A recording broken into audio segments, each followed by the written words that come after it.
Welcome to the Good Old Days of Radio Show. This is Good Old Days of Radio Show number 500.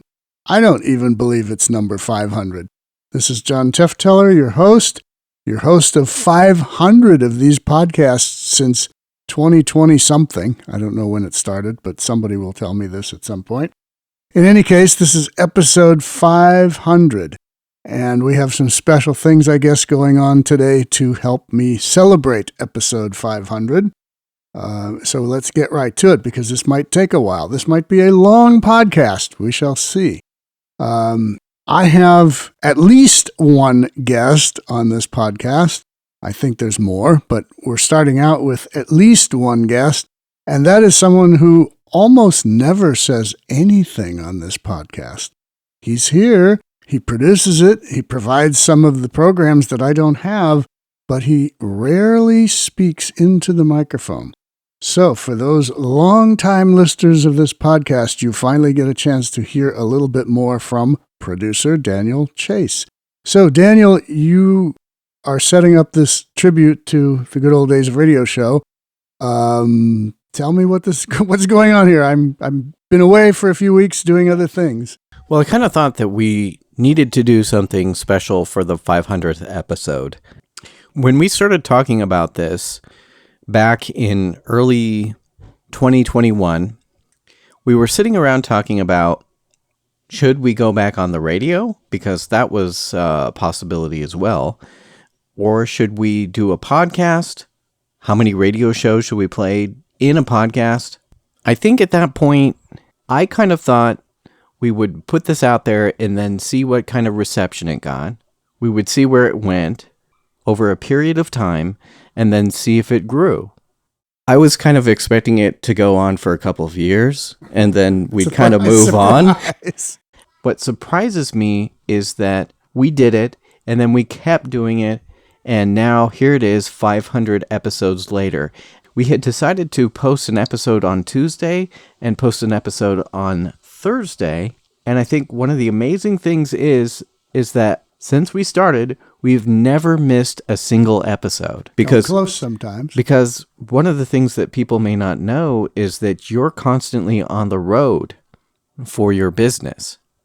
So the listeners out there who know you for the vintage radio shows may not know that your business is primarily in blues record, vintage phonograph records of all types, but mostly blues and jazz and rock and roll. And that business actually makes money, whereas playing vintage radio shows just becomes a labor of love at best. Right. So it's just an amazing thing to me that we're at 500 episodes. Amazing to me that we're at 500 episodes. When you told me that on an email last week, I'm like, really? 500 of these things? Okay.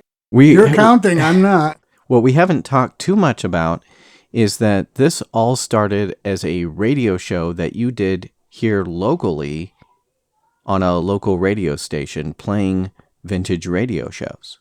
I guess shortly after you moved here to Grants Pass, or maybe a few years after? A few years later. I moved to Grants Pass, Oregon from the Los Angeles area in 1987, and we were here for a few years. And the word got around in the community that I had all these radio programs, vintage radio programs, and it came to the attention of a fellow named Alan Corbett, who is a professional radio producer, and he approached me about doing a vintage radio show on Saturday and Sunday nights on a talk radio station that he was putting together to go on the radio, and said they needed something other than political talk 24/7, and that the idea of playing vintage radio shows to a audience that here in Rogue Valley, Southern Oregon, is predominantly older people, and especially 30-some years ago was definitely a lot of older people who would have been, in their much younger days, would have listened to a lot of these shows originally. I don't know how many listeners we have now that heard these things way back in the 50s, 40s, 30s, whatever. I don't know, but I know it's a lot less now than it was 30-some years ago when more people from that generation were alive.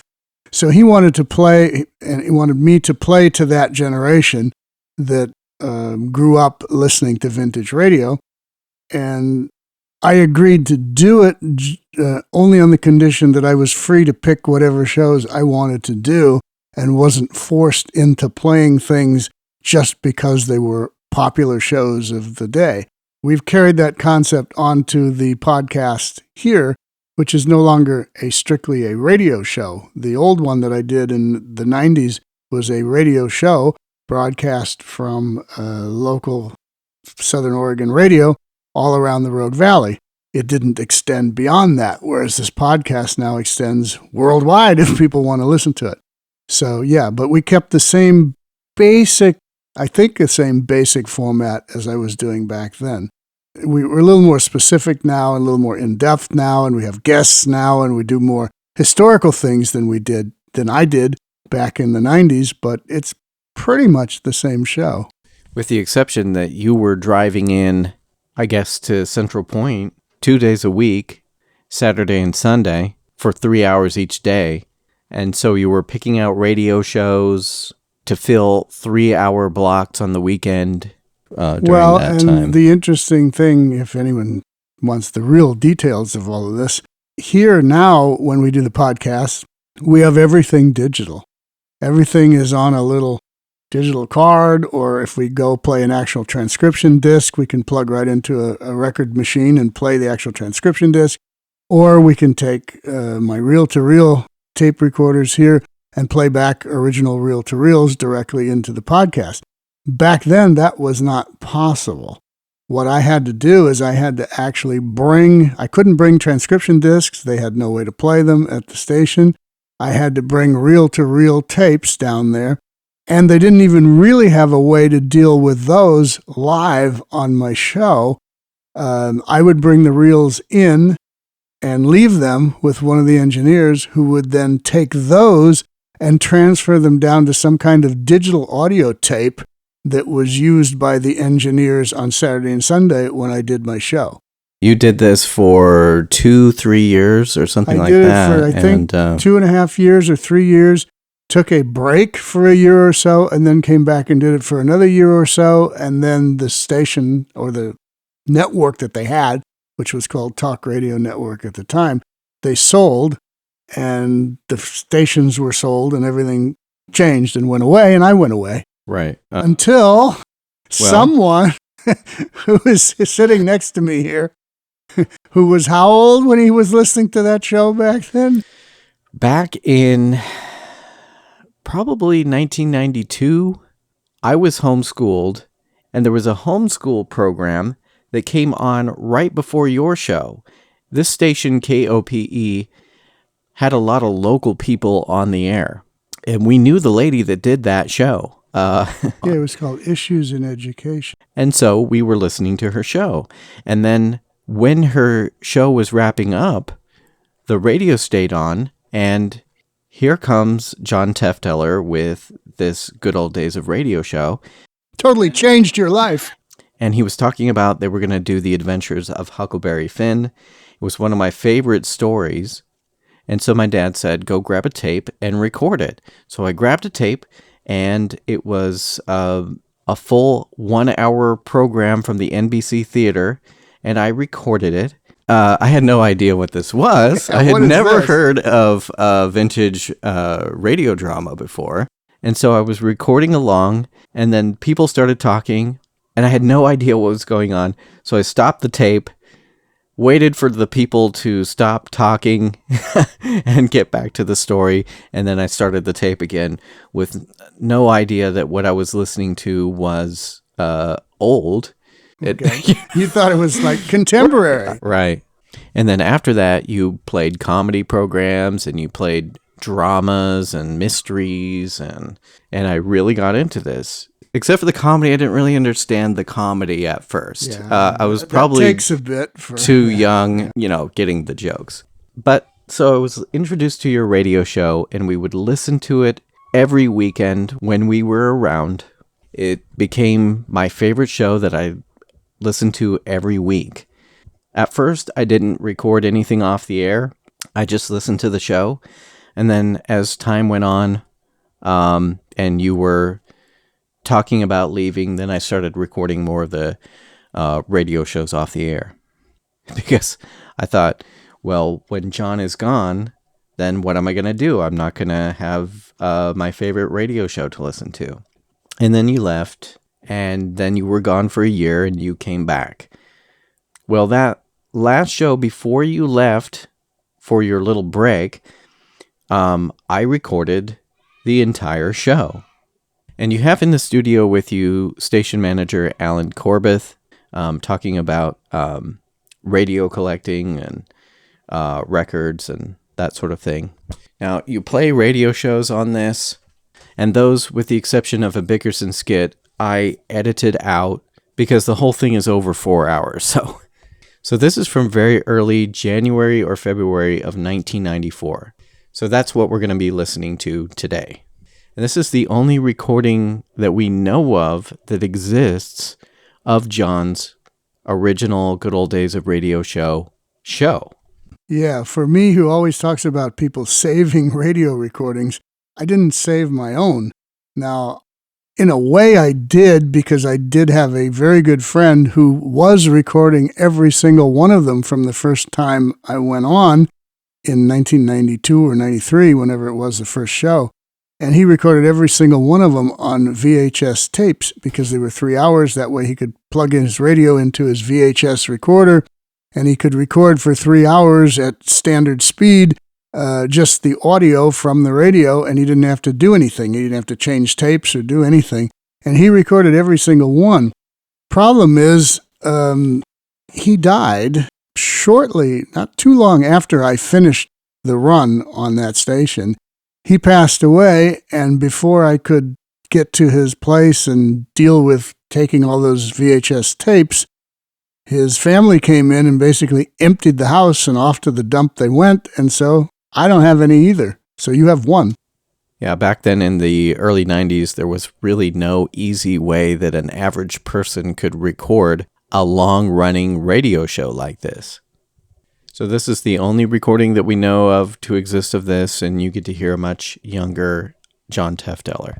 How old was I? 30 what? You were 34, you said on the program. Okay. So well, I wouldn't have lied about it, so okay. Yeah. I was 34 when this was done, and I'm 67 now. So yeah, and let's see if we hear any changes in the voice. It's even your daughter's birthday on this one, and you play a little happy birthday song for her. So that's what we're going to hear. So I guess here we go.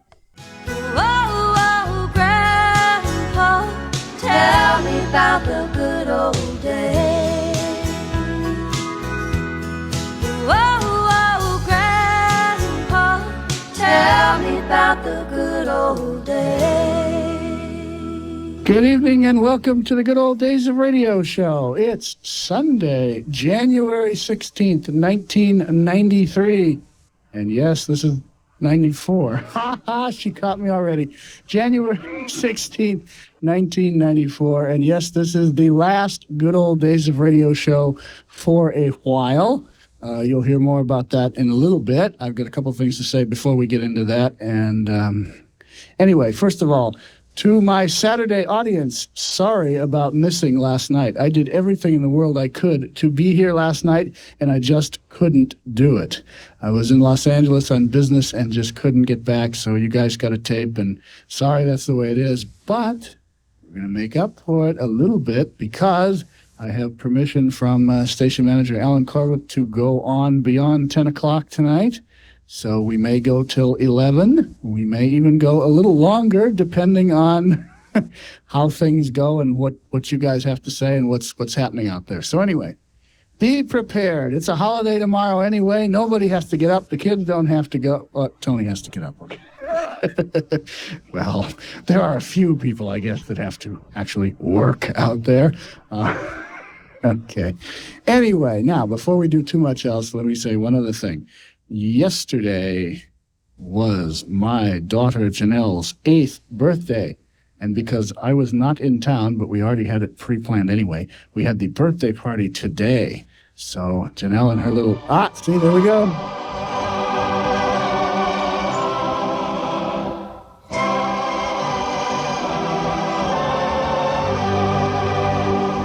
Happy birthday to you. That's you, Janelle. Happy birthday to you. 8 years old. Happy birthday, dear Janelle. Happy birthday to you. Okay. How long does this go? That's enough. That's enough. All right, Janelle. Now you can settle back and listen to the Bickersons along with everyone else. You got your birthday announcement. As I said, this is the last Good Old Days of Radio show for a while. KOPE General Manager Alan Corbett will be in here following the Bickersons skit, which you are about to hear. It runs about 10 minutes. So I figured since this is going to be a wild night, we'd start with a wild show. We'll have a little Bickerson skit for 10 minutes, and then Alan Corbett will be in, and then we'll have Amos and Andy and some other things to round out the evening. Here's the Bickerson. Now, here are Don Amici and Francis Langford as John and Blanche Bickerson in The Honeymoon is Over.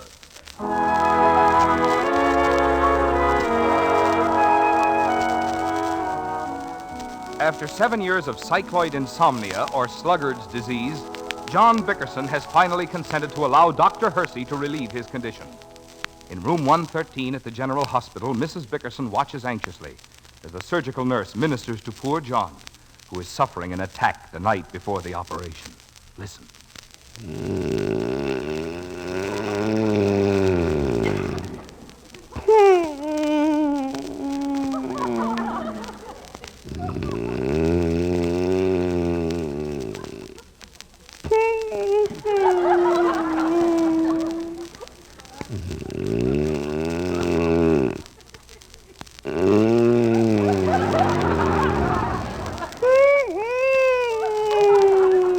Like being married to a steam shovel, nurse.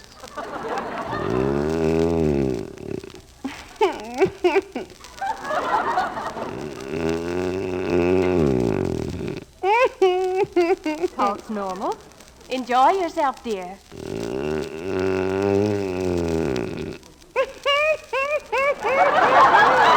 That's all. Dr. Hersey's waiting for you in the corridor, Mrs. Bickerson. Oh, hello, Doctor. Is he resting? I gave him a sedative that'll quiet him down. He isn't very quiet. Oh. Well, actually, I could have done the operation in my office. It's so trivial. He won't be in surgery over 15 minutes, and there's absolutely no danger whatever. Will it hurt him? Not the slightest. All we do is take a stitch in his palate and shorten his uvula. I hate to bring this up now, Dr. Hersey, but how much will it cost? The fee will be $50 with the anesthetic. How much is it without the anesthetic?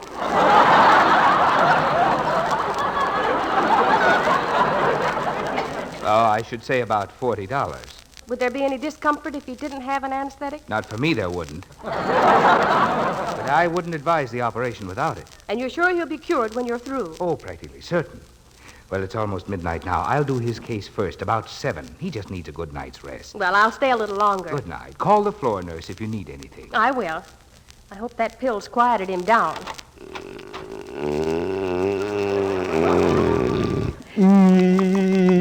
I'm sure that isn't doing him any good. John! Wake up! What's the matter, Blanche? What's the matter? I put the cat out, I locked the windows, I left a note for the milkman, I hung up... John! We're in the hospital. No, for somebody sick? No, you're going to have an operation. Dr. Hersey's going to shorten your uvula in the morning. Well, then what did you wake me up now for? The way you were snoring, I was afraid you'd wear it off before he got a chance to operate.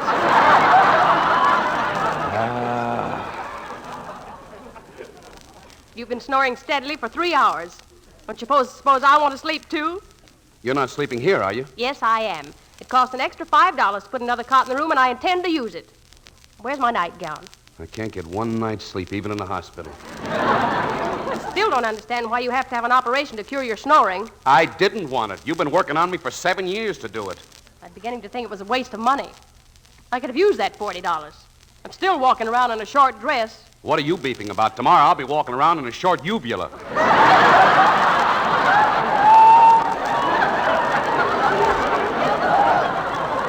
Don't be so crabby. I'm not crabby, I'm sleepy. Why don't you stop fiddling around with that mirror and put out the lights? I have to get undressed, don't I? Well, take your dress off. Why are you plucking your eyebrows at this time of the night? I'm not plucking my eyebrows. I'm taking off my false eyelashes. False eyelashes? I didn't know you had bald eyelids. My eyelids are not bald. It's just that my lashes are short and they don't bring out my eyes. Lots of women use false eyelashes. Well, throw them away. You don't need anything to bring out your eyes. Really? Really? I'm satisfied with the way they bulge now. What kind of remark is that? Oh, hurry up, Blanche. I'm groggy. Blanche, what on earth are you taking out of your hair? It's a rat. A what? A roll of false hair. I have to wear it with the new hairstyles. My own hair is too thin with a pompadour. Darn it, I can't get out of this dress. Blanche, what are those things? Don't be so silly. Haven't you ever seen shoulder pads before?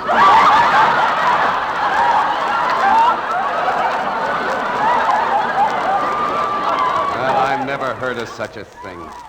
Your eyelashes are on the dresser, your hair is in the drawer, and your shoulders are on the chair. What about it? That's you all over, Blanche. A woman can think of more ways to spend money. Are you ready for bed now? Yes, dear, I'm ready for bed. Shall I crank yours up a little? No. Put out the lights. I wanted to glance at the paper first. You go to sleep. I can't sleep with the lights on. I left my sleep shade at home. Well, I won't be a minute. Oh, nobody'd believe this. In 6 hours, they're going to carve me to pieces. I'm supposed to rest. Here, I'm... I can't concentrate with you mumbling. mumbling. Certainly a lot of activity in Washington. What's all this tax reduction talk? Talk.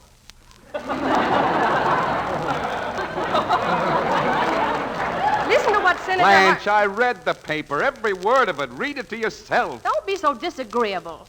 Dr. Hersey told me to keep you occupied so you wouldn't think about the operation. All I'm thinking about is sleep. That's a good boy. You mustn't get nervous. No, See, the stock market's going up. it's fine. We have some stock, haven't we? Didn't you get some stock last year? 10 shares. Kentucky saltpeter mines.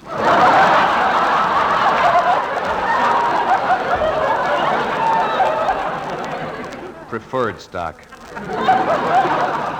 My brother got you in on the ground floor, didn't he? Where's it now? In the ground. Can't even find it listed on the stock page. Look in the help wanted column. Are you getting relaxed, dear? No, now I'm starting to get nervous. I'm worried about you, John. If anything happened to you on the operating table, it would all be my fault. So, you know what I think? We ought to sneak out, huh? No, I think you ought to make out a will. Make out a will? I thought you were worried about me. Well, you don't want to leave me at the mercy of all those grasping relatives of yours, do you? The minute you drop dead, Don't they'll... talk like that! Can't you say pass on or something like that? Well, you always say drop dead. That's only when I'm talking to your brother. You should be a little more delicate when you're discussing wills. Why? Because you make it sound like I'm going to go any minute. Well, they don't give you a 2 weeks' notice, you know. Every man should make out a will. Okay, I'll make it out tomorrow. You say it, but you won't do it. Get up and do it now. What? Go on, get up and make out a will. Why, you're out of your mind. In the first place, a will isn't legal unless you have 2 witnesses, and in the second place, I haven't got anything to leave in the first place. Nobody is going to take anything, and I don't need a will. You're the most stubborn man that ever lived, John. Why? Why am I stubborn? It's the hardest thing in the world to make you admit I'm right when you know I'm wrong. Now, there's a woman's logic for you. Suppose I do make out a will and nobody can touch anything except you. Okay, so now you got all my worldly goods. First thing you know, you'll get over your grief and marry a guy without a dollar to his name, like that broken-down snore specialist, Dr. Hersey. Oh, I'm not going to marry anybody. He'll give up his practice and take you for every penny, my hard-earned money. He'll drive around in my brand-new car, drink my bourbon, loaf around like a prince, never do a day's work. John! Why don't you make the bum get a job, Blanche? Stop screaming like that. Hush up and go to sleep. Go to sleep, she tells me. I'm a nervous wreck. Practically talks me into a funeral. Marries a doctor behind my back. Now she tells me to go to sleep. I'll never sleep another wink as long.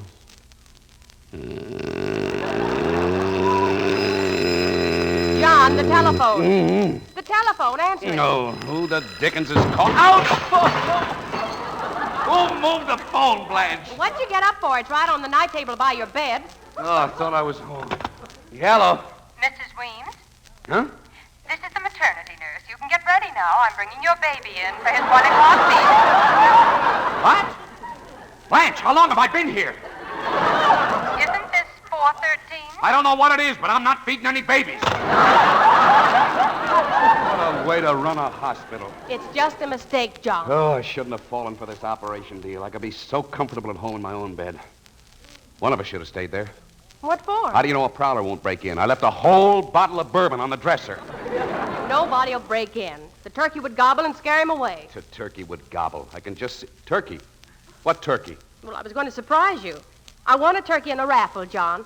You got a live turkey running around the house? He isn't running around. I got him tied on your bed. On my bed? What did you do that for? To have the whole thing full of feathers? What are we going to do with a live turkey? Well, it's Thanksgiving tomorrow, John, and I thought you'd murder him for dinner. I'm not going to murder any turkeys. But if he lays a beak on my bourbon, I'll chop his head off. Blanche, you're the most impossible woman that ever lived. I'm sorry, John. I guess everything I do is wrong. I'll go home and put the turkey out. Now, wait a minute. Never mind. I didn't mean to holler. Let's go to sleep so I can feel good for the operation. I don't think I want you to have it. It's the least I can do for you. I've kept you awake all these years of my snoring, and when Dr. Hersey gets through with me, I'll be as quiet as a mouse. If you stop snoring, I'll never wake you up, will I? No. And if I don't wake you up, we won't fight, will we? That's right. That settles it. I'm not going to let him operate, John. Why not? It's the only chance I get to talk to you. Come on home. Oh, I give up.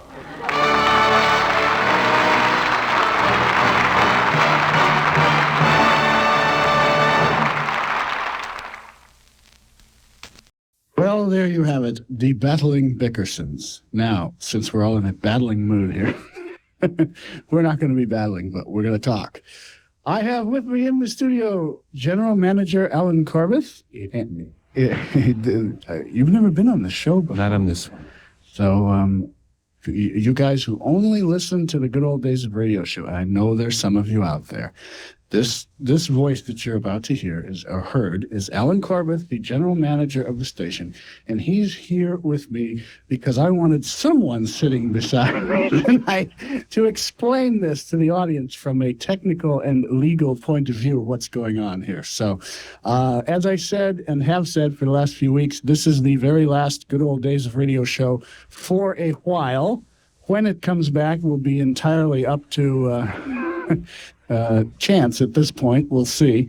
But Alan, why don't you say whatever you need to say? And we are going to take calls, too. We'll let you guys out there listening have a chance to say some things. But first, you need to hear the explanation for all this. And then if you want to say something, we'll let you go on and see what you have to say, okay? Well, the explanation is that my friend over here to my right, Mr. Sir Tefteller, will be making an announcement this week, which says he's running for a political office up in Josephine County.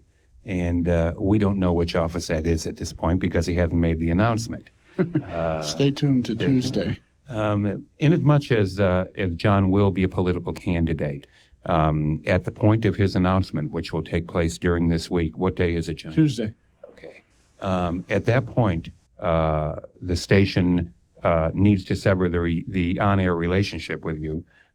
Needs to do so because if we didn't, we'd be giving political equal time to anyone and everyone up there, and it would be an impossible nightmare.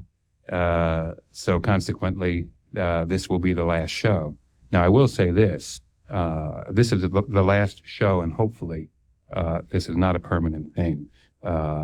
If John declares and runs and wins, at that point, he can make a determination to come back and do the show. I'll do it. Okay, there you are.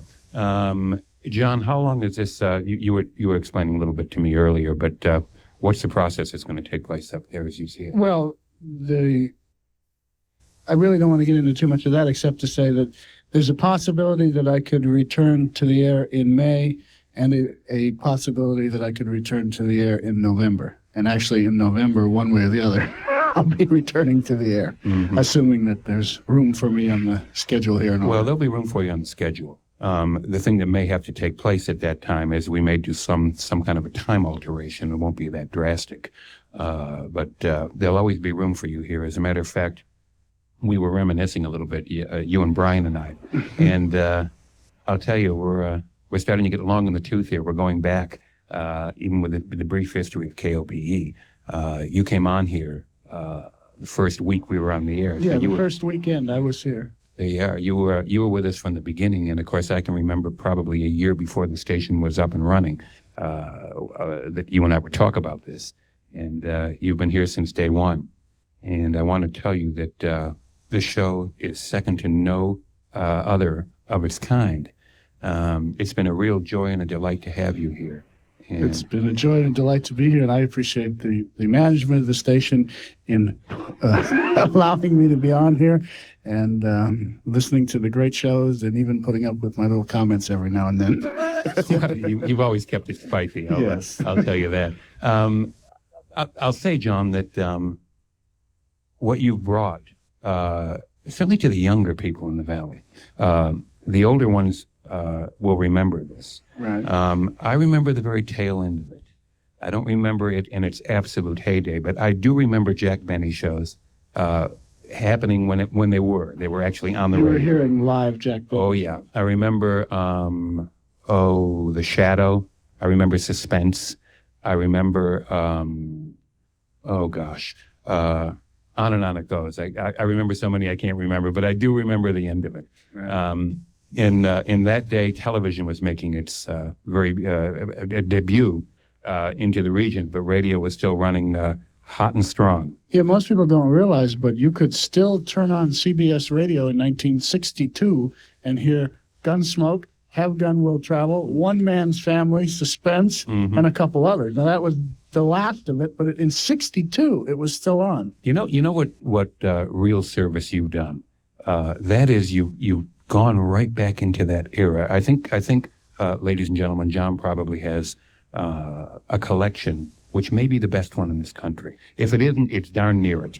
Well, he can say that. Well, he can say it is absolutely amazing, the quantity of what you have. And I believe we never even really scratched the surface of it. No, you could go on for 20 years if you want. Incredible. Well, the quality might go downhill because I keep reminding the listeners that not all the shows that they remember, those who are old enough to remember them, not all the shows that they remember are actually as good as they remember them. And me being a rather younger person, shall we say, I didn't live through any of old-time radio, so I come to it somewhat objectively, and I listen to the programs objectively, and the ones that I think were good, I'll play, and the ones that I don't, I won't. With a few exceptions. Occasionally somebody will request something. I've swallowed hard playing soap operas. You know what the amazing thing has been, and I think you were surprised when this happened too. I wasn't, because I knew it would happen. Oh, the young kids listening to the show. And one of the things that you did here by bringing us, over 2 years now of this is the third year of the show. It sure is. Of old-time radio is you let today's people, or today's kids, see just what the theater of the imagination really was. And you told me this, but I didn't know they were out there until I started opening the phone and asking trivia questions, and I'd hear these little 10 and 11-year-old voices trying to guess. Now, how old are you? 11. It's like, whoa, you got all these kids listening. That's great. Let me ask you a question, if I may. You can interview me if you want. It'll be kind of a minor interview here. Yeah. By the way, Tony, I'll take the pressure off you. This is KOPE FM 103.5 Medford, 101.1 Rogue River, and 92.9 Grants Pass. Okay. See, I always get to do that, but he wanted to do it tonight, so. Okay. How did you get interested in radio, in the old records and music and the whole nine yards? I mean, I'm going to tell you, whether you want to hear it or not, how it started with me, but how did it start with you? Well, I don't talk about this on the show, so I guess this is a neat way to end this tonight, because you all out there, you've been hearing me for 3 years, those of you who've been listening all that time, and there are people who've been listening since the beginning, but for the last 3 years, you don't hear me say much about all this. I kind of throw in little bits of trivia here and there and ask you some really wild trivia questions that you probably wonder where I'm coming up with all this stuff. But I led a rather unusual childhood, shall we say. While most teenagers and young people were partying down at my schools, I didn't really have any interest in that. I found fanatical follower of the Marx Brothers that all of a sudden I read in a book somewhere that they did radio programs. Did they ever? Yeah. And when I read that, I thought, well, where could I get these? And I didn't know. I had no way of knowing. So I started tuning in because somebody told me, well, they're playing old-time radio shows on KFI, Los Angeles. It's Los Angeles now. So I started tuning in, and they had Lum and Abner on and some of these other things. And I thought, okay, these are kind of interesting, but where's the Marx Brothers stuff? I could never find any of it, except for You Bet Your Life. Finally, that surfaced, and they were running that. But so then I made it my lifelong quest at the age of 14 to find the lifelong lost Marx Brothers radio shows, which I did find some of them. But while finding those, I also managed to dig up Amos and Annie and everything else out of the dumpsters of the networks when they were deciding that this stuff would never be aired again. So let's just throw it all away, because who would ever want to hear this again? Talk about that a little bit, because I don't think people realize that you actually picked up a lot of this. Right. Well, yeah, we've never discussed this, but these things that you've been hearing would not exist if the radio networks had their way. Number one, this is from an age when there was no such thing, pretty much basically, as pre-recorded programming. There were a few radio shows in the late 40s and early 50s that began pre-recording, but most everything before that was live. The only way that these things exist today on tape is because when they were broadcast live, they had recording engineers for the network sit there with a gigantic record cutting machine, and they would cut what was called a transcription of the show as it was being done live. Well, just take CBS. CBS New York would cut one, and CBS Hollywood would cut one, and that would be it. And if something happened to either of the two or both, that show, no matter good, bad, or indifferent, would no longer exist. Well, CBS in New York pitched all of theirs into dumpsters sometime in the early 60s. I don't know quite when it occurred, but I didn't live in New York, so there was nothing I could do about it. NBC, which was either NBC itself at Sunset and Vine, or KFI, which was the local NBC outlet. KFI had a lot of recordings too. KFI took theirs out to the back dumpster and just began flinging them in the dumpster. They flung something like 15,000 of them into the dumpster, and somebody I knew said, hey, you better go down there and pull out some of this stuff, because they're just throwing it away. Where did you go down there, in a semi 18-wheeler or what? just a truck, and me and some friends were picking through them, going, well, should we take this one, should we take that one, and try to make decisions, because there was only so much room to move some of the stuff out. And I also, there was a bunch of people who were listening to some of the old-time radio shows that were being rebroadcast on some of the stations, because there were, in the early 70s, some FM stations in Los Angeles that would play an occasional show here and there. Mm-hmm. And there was like a group of people that started to build around those shows, and they formed a club of radio show collectors. And after a while, at the whopping age of 16, I became the archivist for the group. That's right. I had more of the transcriptions than anyone else did, so. Did you get any of the transcriptions that ran from the inside of the record to the outside? Yeah, they did them both ways. Mm-hmm. The reason they did that, and this would be only of interest to you probably, most people say, who cares why they recorded them inside to the outside?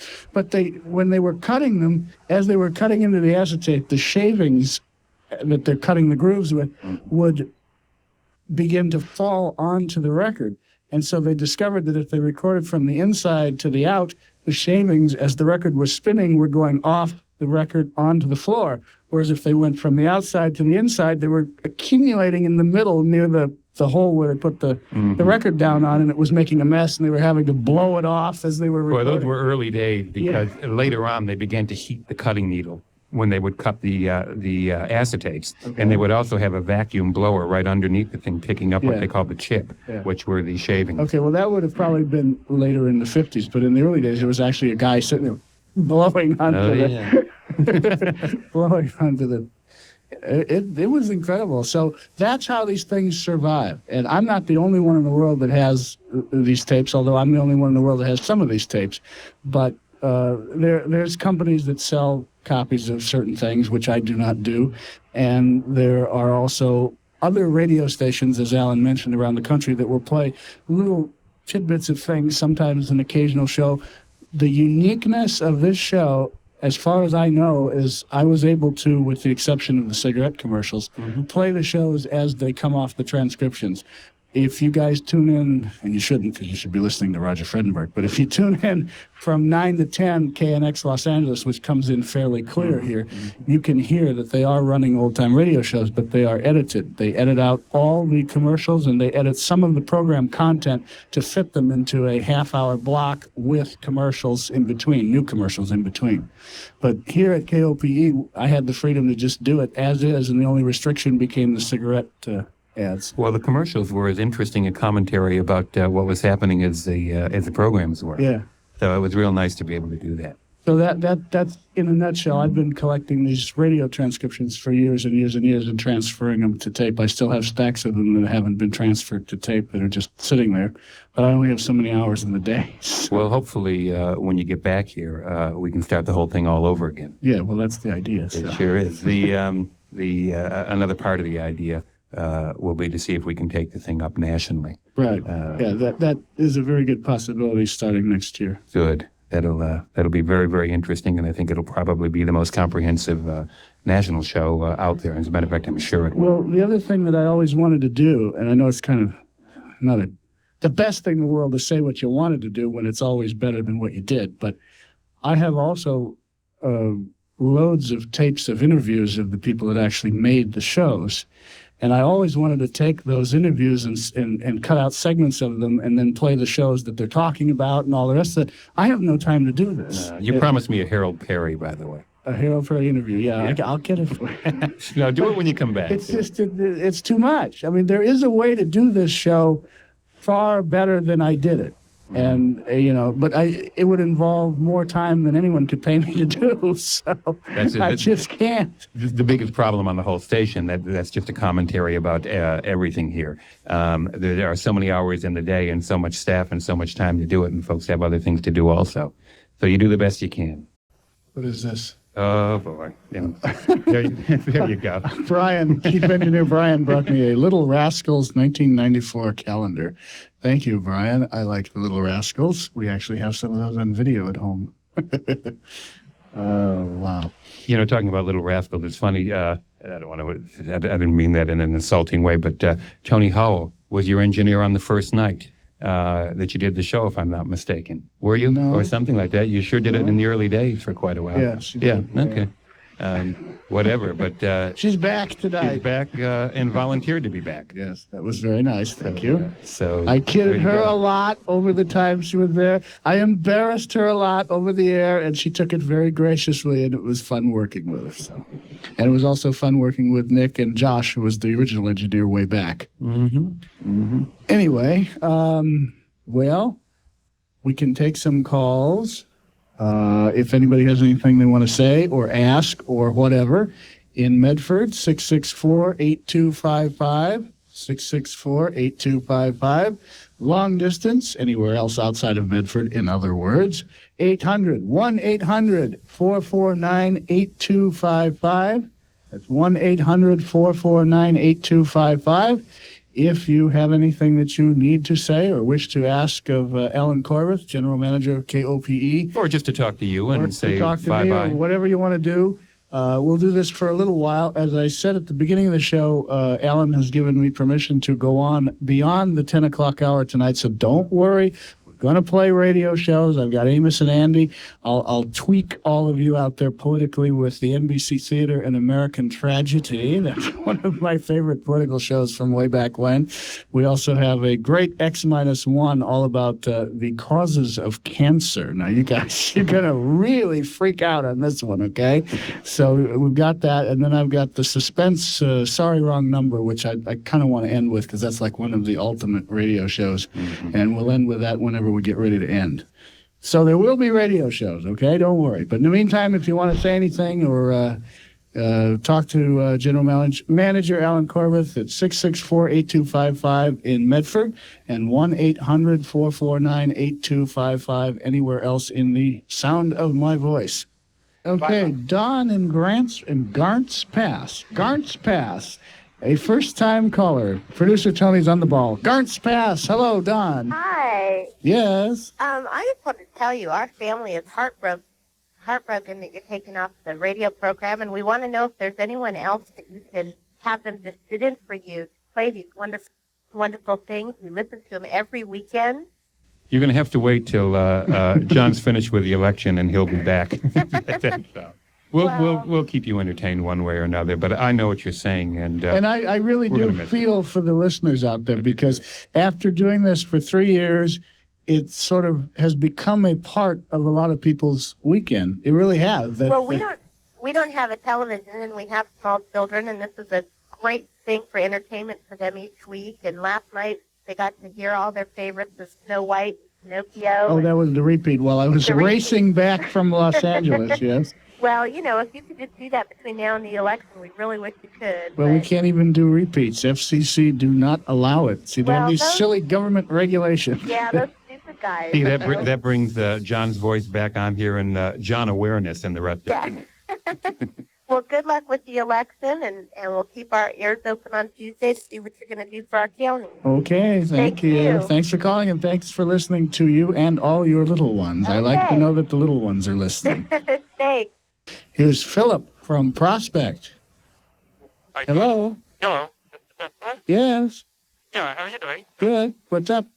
Oh, I just thought I'd say goodbye and send that. Is there a possibility of perhaps just sending out notebooks to some of us? I mean, some of us would like to know when it's coming back, you know. Sending out what? Well, then sending out a little bit of notes to let us know. I mean, some of us won't, you know, some of us avoid the 10 thoughts because it gets so negative at times, you know. You mean you only listen to this show? No, I do, but my mom listens to the other. Well, as long as someone's listening to the other, mom can tell you. Your mom can tell you, you'll know. Yep. And as a matter of fact, believe me, when I get ready to come back, it'll be news here. You'll know. So what are you trying out for anyway? Well, you'll have to wait till Tuesday for that. Well, I'm not really Josephine Same County person. Okay, well, but then because I'm on the radio, I can't tell you until after Tuesday. Yeah, I understand. Okay. But too bad it isn't the governorship. I mean, somebody has to get somebody out of it. Well, not that. No, I know. I didn't think you were that powerful, but, you know, not. Okay. Yeah, then, if you ever get a chance, just start it out with some baby stuff, and everybody will be happy then. Well, I've got to find some more. Baby Snooks is my kid's favorite show. It also is what I think is one of the cleverest shows that was ever pulled off. I mean, a 65-year-old woman playing an 8-year-old girl. That's 65? I didn't know that. Yeah, Fanny Bryce was in her late 50s during most of the run of that show, and she died at 62 or 63. Yeah, I thought it was while doing the show. Well, I know she did. I remember that. I read about that. And I think it's incredible, but the thing of it is, I don't know where the recordings are. They've been untraceable for years. I've got a couple that I got from Sarah Berner, who was one of the voices on the show. Sarah Berner had recorded a couple of them, and those are the ones that I've played. And other than that, I do know. I know that they have sold some of them too, and in the catalog. They have sold some things that were Snook's appearances on other programs, on things for Armed Forces Radio and all that, but the actual network Baby Snook show, there are only 4 of them in the world that I know of, and I've played 2 of them on the air here. The other 2 I still have to find. I've got them somewhere. Yeah, well, I gave you that one tape that one time. Yeah, that was a what's called a Here's to Veterans show, or one of those things, which was a syndicated show done for syndication, and I could use stuff like that because it's still Baby Snooks. So what were those short ones anyway? The short ones came off of a Capitol Records project that Fanny Bryce did just before she died. It was like a health and happiness thing on teaching kids how to wash their hands and all that. Oh, it was issued as a box set of 45s in the early 50s, just before she died, and I happened to find that in my vast record library, so I thought that you'd find those interesting. Oh, they are, and I was kind of hoping you'd have another one of those trivia things to try to get the rest of them, but you never did, so, you know. Yeah. Well, I appreciate you listening, and thank you for calling in. Yeah, it's been nice talking. I've wondered ever since I won that thing what those were, you know. Oh, yeah, okay. All right. And you never told me, and you know, so hope you have a good one now. Thank you. All okay, right. Mr. X. What a name. Mr. X. Are you the man called X? That's the one. Yeah, okay. You know that show, right? Yes. Herbert Marshall? I haven't played any of them, but those are you out there old enough to remember, there was a radio show called The Man Called X, starring Herbert Marshall, and I forget who else was in it. And it wasn't bad. It wasn't one of the top ones, but it was okay.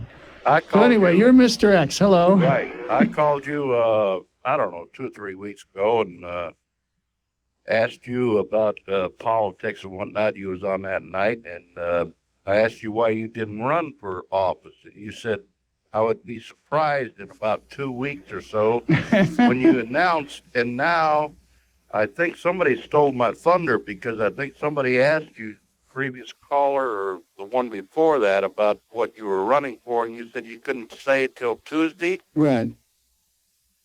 Governor? No. I said I wasn't running for governor. Governor John. I kind of like that. No, I a lot better than Governor Barbara.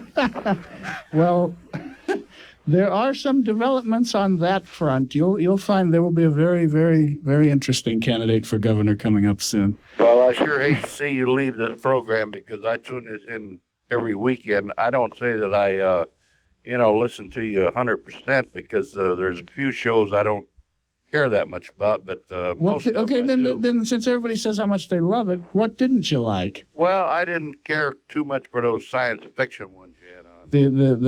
Okay, that happens to be our general manager's favorite show besides Rick Gilderson. And that I just heard him saying about putting Art Bell on there with some of that stuff. I don't think it's going to go over in this valley, but maybe it will. I don't know. I'm just one particular person.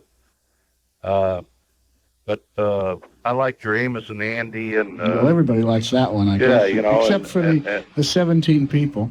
And I don't know. There were so many of them that you had. Well, I just asked you what you didn't like, and only the science fiction ones, huh? Yeah, that's the main ones I didn't. Well, I'll tell you what. I'm going to issue you a challenge. You listen to the one I've got tonight, and then you tell me you don't like science fiction shows. What time's it going to be on? Whenever we get to it. If you fall asleep, I won't hold you to it. But okay. You listen to it. It's all about a possibility of a cure for cancer and what causes cancer. And I guarantee you, by the time you're done with this show, you'll be really scratching your head going, wonder if this guy's right. Well, John, I want to wish you good luck on whatever you decide. Okay. The endeavor you're going into here, and I hope, I really don't hope we have you back real quick because that would mean that you lost. Well, I would love to see you be back quick. Yeah, you're going to give people reasons not to vote for me, right?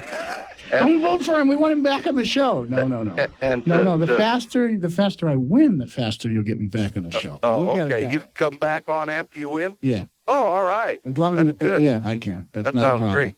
All right. Thank you for calling. Thank you for listening. John, good luck. Thank you very much. All right. By the way, John, what station are you listening to? You're listening to the Good Old Days of Radio Show.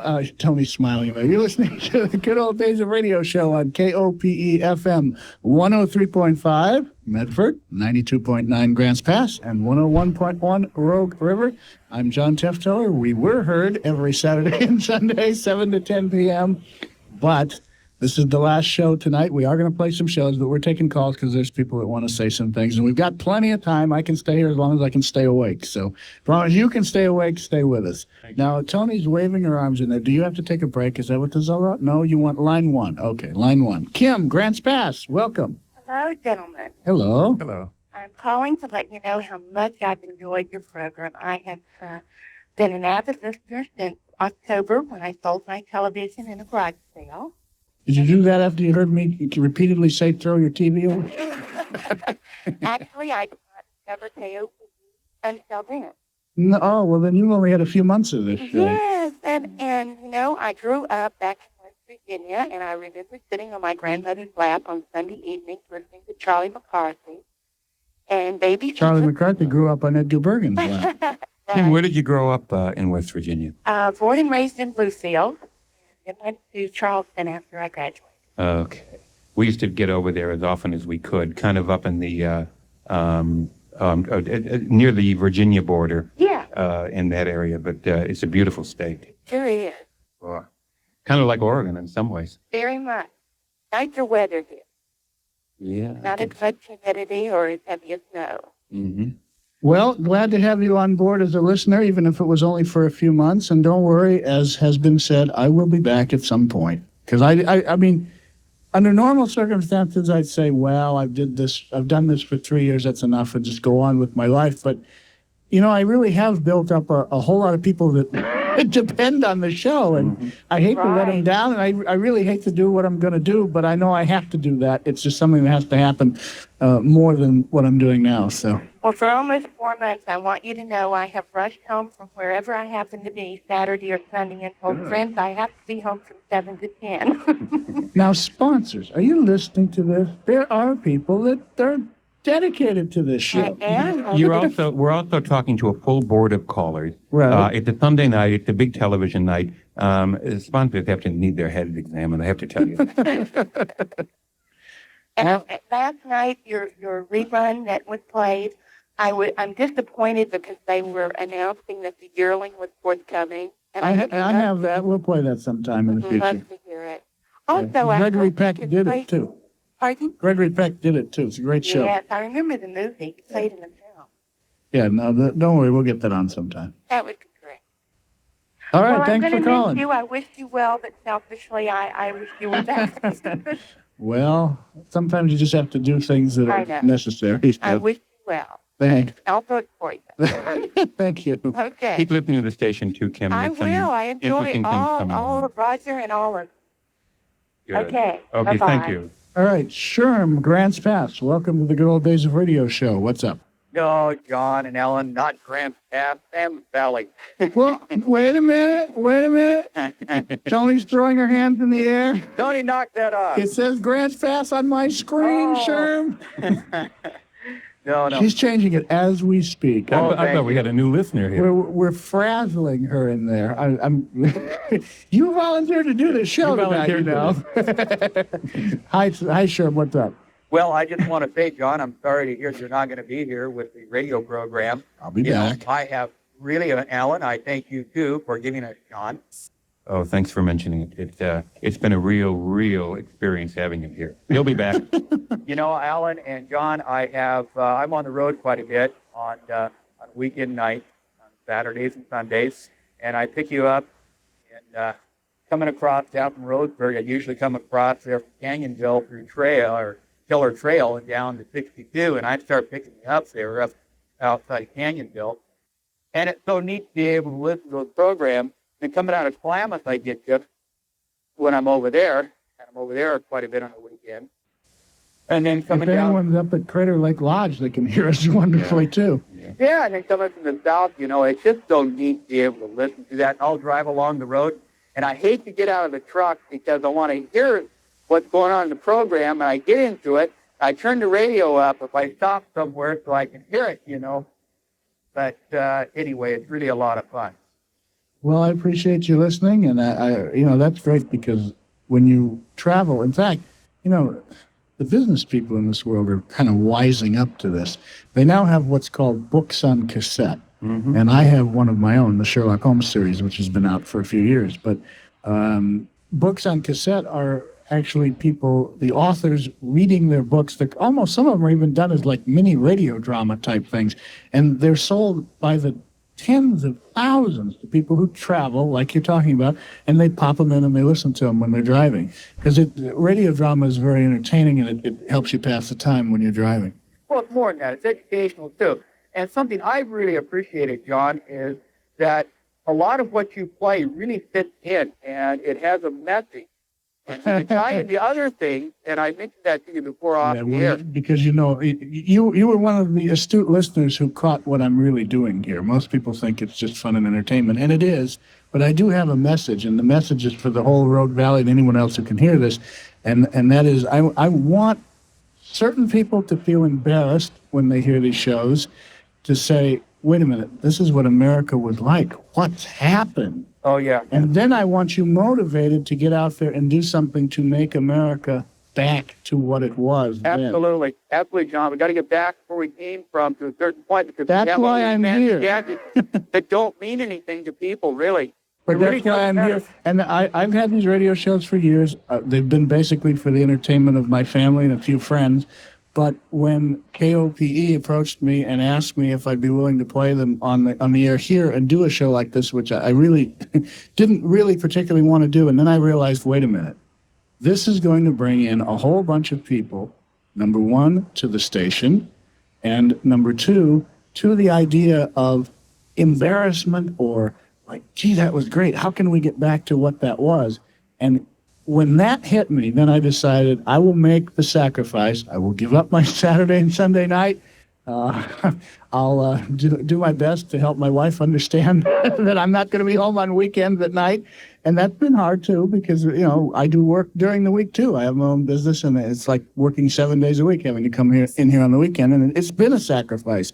But it served a purpose. It's woke a lot of people up in a lot of different ways. And that's right. You did call me about that. You were one of the few that called and pointed out that you could see what I was doing. It did something else too, because people today don't read anywhere near as much as they used to. They don't listen to the radio and listen to drama on the radio like they used to. And of course, you appreciate this, Sherm, but it just opens up the entire theater of the mind. It's got to make you think instead of staring at the box. Now, there are some good programs on television, very few today, and there were some great ones back in the 50s. At the same time they were doing these radio shows, they were doing some great TV shows. But you can get mesmerized by it. It's like the Brave New World or the 1984 or whatever. You're sucked into it, and it's okay, but people way overuse it. And I've broken a lot of TV habits with this show, and I'm very happy about that, too. Hey, thank you very much for your time. You're welcome. Good luck to you, John. Thank you. Eric in Medford. The board keeps filling up here. Eric in Medford, welcome to the Good Old Days of Radio Show. We won't play shows, folks, but don't worry, I can go on. I'm awake. I'll stay here till midnight if you want. Well, good evening. How are you doing this evening? Yeah. Eric. I wanted to tell you that I've always enjoyed your show, and I kind of wish you would have stayed on. I have old-time radio shows, but they're not nearly as informative as when you run them on. You saying you've heard them other places or something? I have them in my audio collection, but they don't tell you when they dated back to or anything. Oh, you're talking about those are the bootleg tapes that the people are selling out there. Yeah, I know. Right. Those really do a disservice to radio, and the networks have been upset about it for years. They can, in some cases, prosecute if they want to. It's quite a bit of a headache to prosecute some guy making tapes out in his basement or his garage, so they kind of just have let it go on. It does do a disservice to it. I've done some legally. I have the Sherlock Holmes series, which is available at most bookstores through Simon & Schuster, but that's the only one that has been done actually legally and professionally, and it's one of my companies. So I'd like to do more. In fact, there's some discussion of that right now. I had a business conference today, so. Yeah, and I'd like to add that not only do I like old-time radio, I think old-time radio is very valuable to people, even though it is still defunct. I mean, it's like some of the historical fictions out there, like you have the NBC Theater and Huckleberry Finn. That's a... Well, you were listening a long time ago. The NBC Theater and Huckleberry Finn, I played that 2 years ago. Long-time listener here. Yeah, I've tuned in at almost every opportunity I get. And a lot of those historical fiction shows teach high school students. They give them a better understanding of how things were back in those days. And I really think that we need those kinds of shows. The comedy shows. Well, we do. Now, what we have to do is, you guys understand all this. I understand all this. We got to convince some sponsors somewhere. It's just. It's reality, folks. You can't keep putting things on the air forever and ever and ever that aren't generating revenue. The management has been very kind, allowing me to be on here for 3 years without generating any particular amount of revenue. Yeah. Well, and not only that, the science fiction shows you've done are good for the for the students in science class or the people who like space and stuff like that. So what if they don't run it anymore? It's still a value to all the students and adults. It teaches them stuff still. Eric, how old are you? 18. Yeah, I think young people I thought you were at least somewhere in that range. Mm-hmm. Mm-hmm. That's neat. So have you got a lot of friends that listen to this show? Do you know? What was that? Do you have friends that listen to this show of your age? Hey, I haven't run into anybody yet, but I might one of these days. Well, but okay. You have friends. Tell them about, you can't now, but when it comes back, tell them about the show. Right. I'll do that. But my I remember when I first learned about old-time radio, when I was a young guy, we used to borrow phonograph records of radio shows, and we'd play them, and then it wasn't until my second grade year that I actually started building up my audio collection for them, and Sounded like me when I was young. well, and nowadays, if I really want to tune into something, I'll just put one of my shows on. If I want something to put me in a silly mood, I'll play one of my comedy shows if I want to. So I also have westerns like The Lone Ranger and stuff like that. I have some of the Sherlock Holmes shows, and I've got almost everything except maybe some of those 4-hour presentations. Well, don't worry. When the show comes back, you can make your own little tapes off the air. I don't discourage that. Well, I don't have a way to get to the studio because I don't drive. Oh no, in your own home, you make your own tapes. But anyway, thank you very much for calling. All right. All right, then.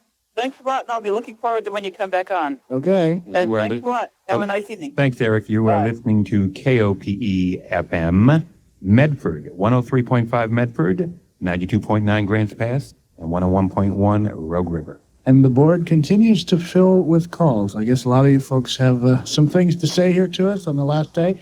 I'm John Tefteller. I'm sitting in with the general manager of KOPE, Alan Corbett. For those of you tuning in late who are wondering, who's that other voice in there? That is KOPE general manager Alan Corbett. Added 50 cents will get you a cup of coffee all over the Rogue Valley. It may get you more than that all over the Rogue Valley. Or worse. Or worse, yeah. Okay, thank you for calling. Let's see. Mary Jo in Grants Pass, good evening and welcome to the final Good Old Days of Radio show. Hi, John. How you doing? Hello. Good. I'm upset. You're my sleeping pill. I don't know whether that may not be a compliment, John. Yes, it's a very good compliment. I have to be up at 4:30 every morning, and I lay down at 7, and by 7:30, I'm gone. And it's great. It's great. You mean 7:30 at night? Yeah. Oh, so I put you to sleep? Yeah. It's good. Are you one of these 17 people who doesn't like me? No way. Okay. No way. It's past my bedtime now, but I had to listen. Oh, I see. Okay, we've got you awake tonight. Yeah. Do you have to work tomorrow? It's Yeah, I have to whatever work day. tomorrow. Can I say where I work? Yeah, go ahead. I work at Burger King on Rogue River Highway. Well, tell Burger King on Rogue River Highway to buy some spots in this. And my favorites are I love Adventures by Morris. Adventures by Morris. Now that goes back, what, a year and a half Yeah. or so? I haven't played any of those for a while. I played the whole series. City of the Dead. Oh, that was the best one, That yeah. was my all-time favorite. Oh, okay. Well, that's great. Maybe we'll run those again in a year or so, because by then, only you and a couple others will have heard them originally, so we can start all over again. Yeah, and the other one, Jack Armstrong. Oh, that was good. Well, the chief engineer didn't like it, but that's okay. I like stuff like that. Well, they're fun shows. I mean, they can be a little bit trying if you're not into that kind of thing. And I know I kind of tweaked some people running episode after episode of it, but I did it for a reason. So anyway. Well, if you're ever you'll be in Josephine County, whatever, you need volunteers for anything, John, I'm there. All right. Well, just watch your news in the next few days. Okay, and you know where I work? Come visit me. I work 5:30 to 2. You're going to get a date with some guy out of this. Well, it isn't going to be me. I'm married, but you're telling people where you work and what your name is and what your hours are. You're going to have some interesting conversation in the next few days. All right. Okay. Thanks for calling. Thank you, John. Good Bye-bye. night. Linda and Williams, welcome to the Good Old Days of Radio show. Hi, we just have been sitting on the edge of our seat here in the last 2 weeks since you announced this, figuring out. You mean when I've been playing with you as to what was going on? I thought, how? One gentleman, and I'll use the term gentleman because I have to, but one gentleman was very upset that I would play with the audience like this, but he couldn't hear the little smile in my voice as I was talking about it. I'll bet I know who it was. But anyway. We figured that it better be a good reason. Well, do I qualify? Well, I think that that's probably the best thing I've heard in a long time. So Okay. You have our. Where are the 17 people that don't like me? See, they won't call in and talk to me on the radio. They'll just sit there. I'm waiting for you guys. Come on. This is your last shot at me on this show for a while. You want to take a shot? I'm here. Go ahead. Well, we're not one of those. But Okay. in fact, I'm the one that called probably about in November telling you how when my son leaves on Saturday or Sunday night. Oh, yeah, I remember that. I had a tape recorder to get Amos and Andy down from the Good. very beginning to the end. And Well, we'll play Amos and Pinocchio Andy and everything tonight. else. So. We're gonna play Amos and Andy tonight. We gotta run through these calls. There's so many people that want to talk. So hey, I can't say no. We've heard radio shows for the last 3 years. I very rarely took any calls. So Okay, well, we really appreciate you, and we hope you do well. And all right, thank you. I appreciate you listening, and tell your son I think it's really neat that he's a big Amos and Andy fan. Great. Okay, thanks. Politically incorrect, although that may That's be. all right. That's the way to be. Boy, are they politically incorrect. Okay, George in Sam's Valley. Welcome to the Good Old Days of Radio show. Hey, how you doing tonight? What's up? Well, three things. All the sponsors out there need to pay attention to their little demographics. My wife and I and my children love the old-time radio shows. We both have jobs. We both make pretty good money. And we find this is a very viable alternative to TV. So if you want to get some of our money, you guys sponsor this program. So we'll have to listen to your commercials and keep this guy in work and keep me entertained. Okay. I have no problem keeping myself in work, but for the station's sake, yes, that needs to happen. Well, I really like the old time radio. It's a chunk of our history from our past before TV, and it gives my children something else to do besides being trapped in front of the idiot box, you know. And I can't say enough about it. I hope that you guys continue the format in some way, shape, or form, because I really enjoy it, and so do my children. Well, let's just say we're taking a temporary vacation here. How temporary? Between 5 and 10 months, depending. Oh, well, hopefully you guys will announce when you come back on the radio, right? We'll announce it. Don't worry. Okay. You'll know. Well, tell your sales staff to get up off their duff and go out there and start beating the bushes for some old-time radio. Well, I think the sales staff is actually beating the bushes all the time. The problem is the bushes are scared to death of people like me. And that's the problem. Why you? You're a harmless individual. That's why I look at it, but I have a mouth. And I use it, so that's the problem. That's okay. Everybody has an opinion, but as long as you guys keep playing the old time radio, which you're not going to, but well, we will. Just hang on. I've got to have a break here. I understand. You need a break, but don't. According to the federal government, I've got to have one, whether I want to take one or not. Oh, okay. Well, the Almighty God speaks. Well, we can't run, a political candidate can't run and be on the media at the same time unless equal time is given to anyone and everyone, which would be very, very difficult. Yeah, 6 hours a week to how many people? Exactly. There wouldn't be anything else on this station. So you do understand that we're complying with federal regulations here. No problem. I don't get to listen all the time because I work such weird hours. I work swing shift a lot, so it cuts me out from listening. But one of the reasons why the old time's going off for his political career? Absolutely. John will declare his candidacy for something or other this week, and when he does so, put somebody else in there.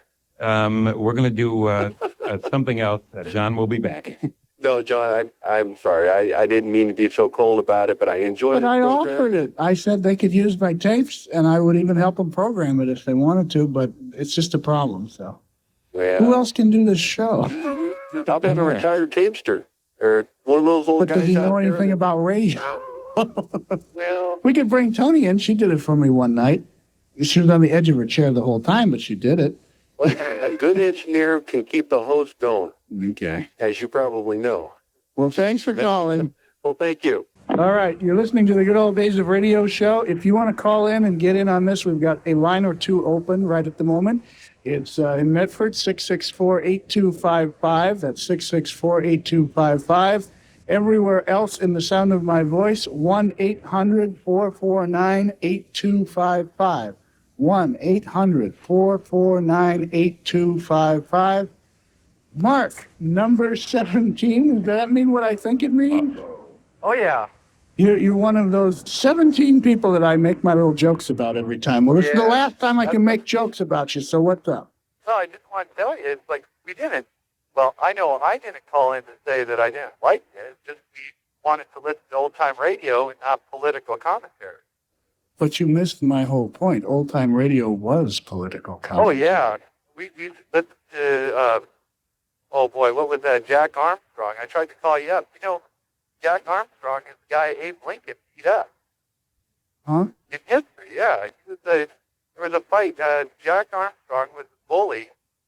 School that Abe Lincoln went to. Okay. A different Jack. Different Jack. You're like off into something I don't understand, but okay. Yeah, I was going to call you up and tell you that. I thought that was kind of Yes. And then he turns out to be the all-American boy. Well, beating up Abe Lincoln, I guess. Abe got the better hand than that one. One. But no, I just wanted to make that straight. You know, we're not against you or anything. We just like old-time radio better than... But what you don't understand, Mark, is you can't separate me from that. It's me. And you get me when you listen to this show. I'm not phony. I'm the same in private as I am in person.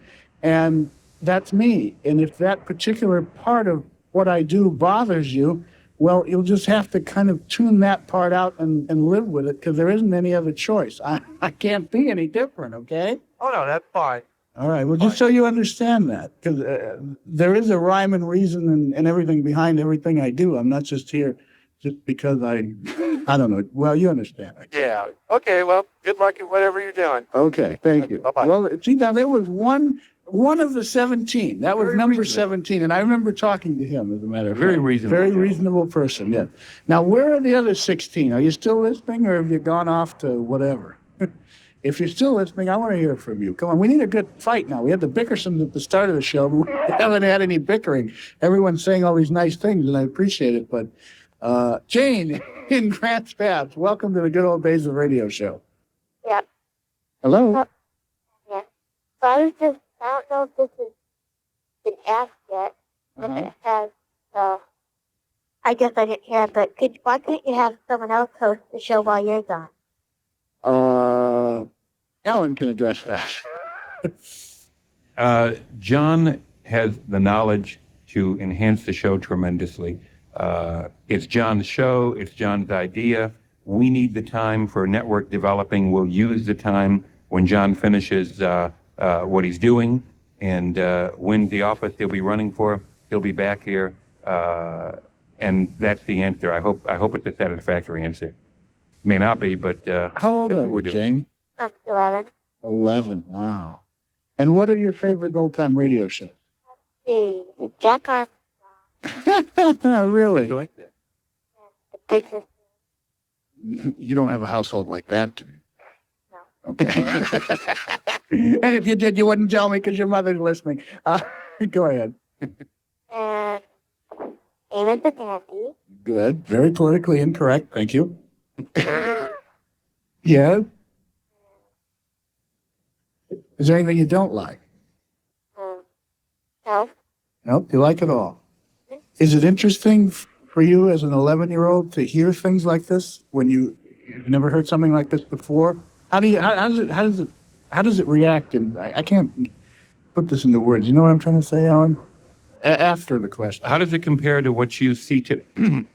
As I choke In between his on a Dr. pepper lollipop. Lollipop. Dr. Carreau pepper lollipop. How does it compare to what you see today with families and kids that you know? I don't know. It's a lot different, though, isn't it? Yeah. Do you find it more fun than TV? Sometimes. Sometimes. Okay, well, that's good. That's honest, too, because I understand TV can be very fun, too. Well, I'm very glad to have you as a listener, and it's really neat. You know, my kid listened to this show, and for a long time, I thought my kids were the only kids that listened to this show. But I have discovered that our general manager here was very correct when he told me a long time ago that I would find I had a very young audience. That's right. Mm-hmm. Well, thank you for calling. Is there anything else you need to say here? Well, I was just going to say that I've been listening since, I don't know when, but it was a Jack Armstrong when they got pulled over when they weren't speeding. Oh, well, that's, yeah, a month or so ago, at least 2 months ago. So you're a relatively new listener, too. Couple months. I've been keeping track. All right. Well, thanks for listening, and we'll be back. Don't worry. And you'll know about it. Let your mom or dad or somebody will hear it, and you make sure you tune in again, okay? Okay. Bye-bye. Thanks, Jane. Evelyn in Gold Hill, your turn. Hello. It's me. Tis me? Do I know you? I don't know. Oh, okay. You said tis me, like I should know you. I'm a first time. Okay, first-time caller. First time Great. caller, but I've been listening to you for quite some time. Uh-huh. And I just want you to know how much I have enjoyed your program. I'm a little bit older than that previous 11-year-old. A little bit, or a A little bit. Okay. But one thing I wanted to tell you was that, you played I guess, a one and only, the first time radio broadcast or something of I Love Lucy. Yeah, it wasn't the first show, but Well, I Love Lucy was a radio series for one season Yeah. in 1952. Yeah. And there is, to my knowledge, although I haven't contacted the people at Desilu Productions or whatever's left of that, but to my knowledge, the only one is the one that I have. Oh, yeah. The rest of them apparently did not survive the years unless Lucy's relatives have them put away somewhere. Oh, possibly. But I wanted you to know that I did record that. Uh-huh.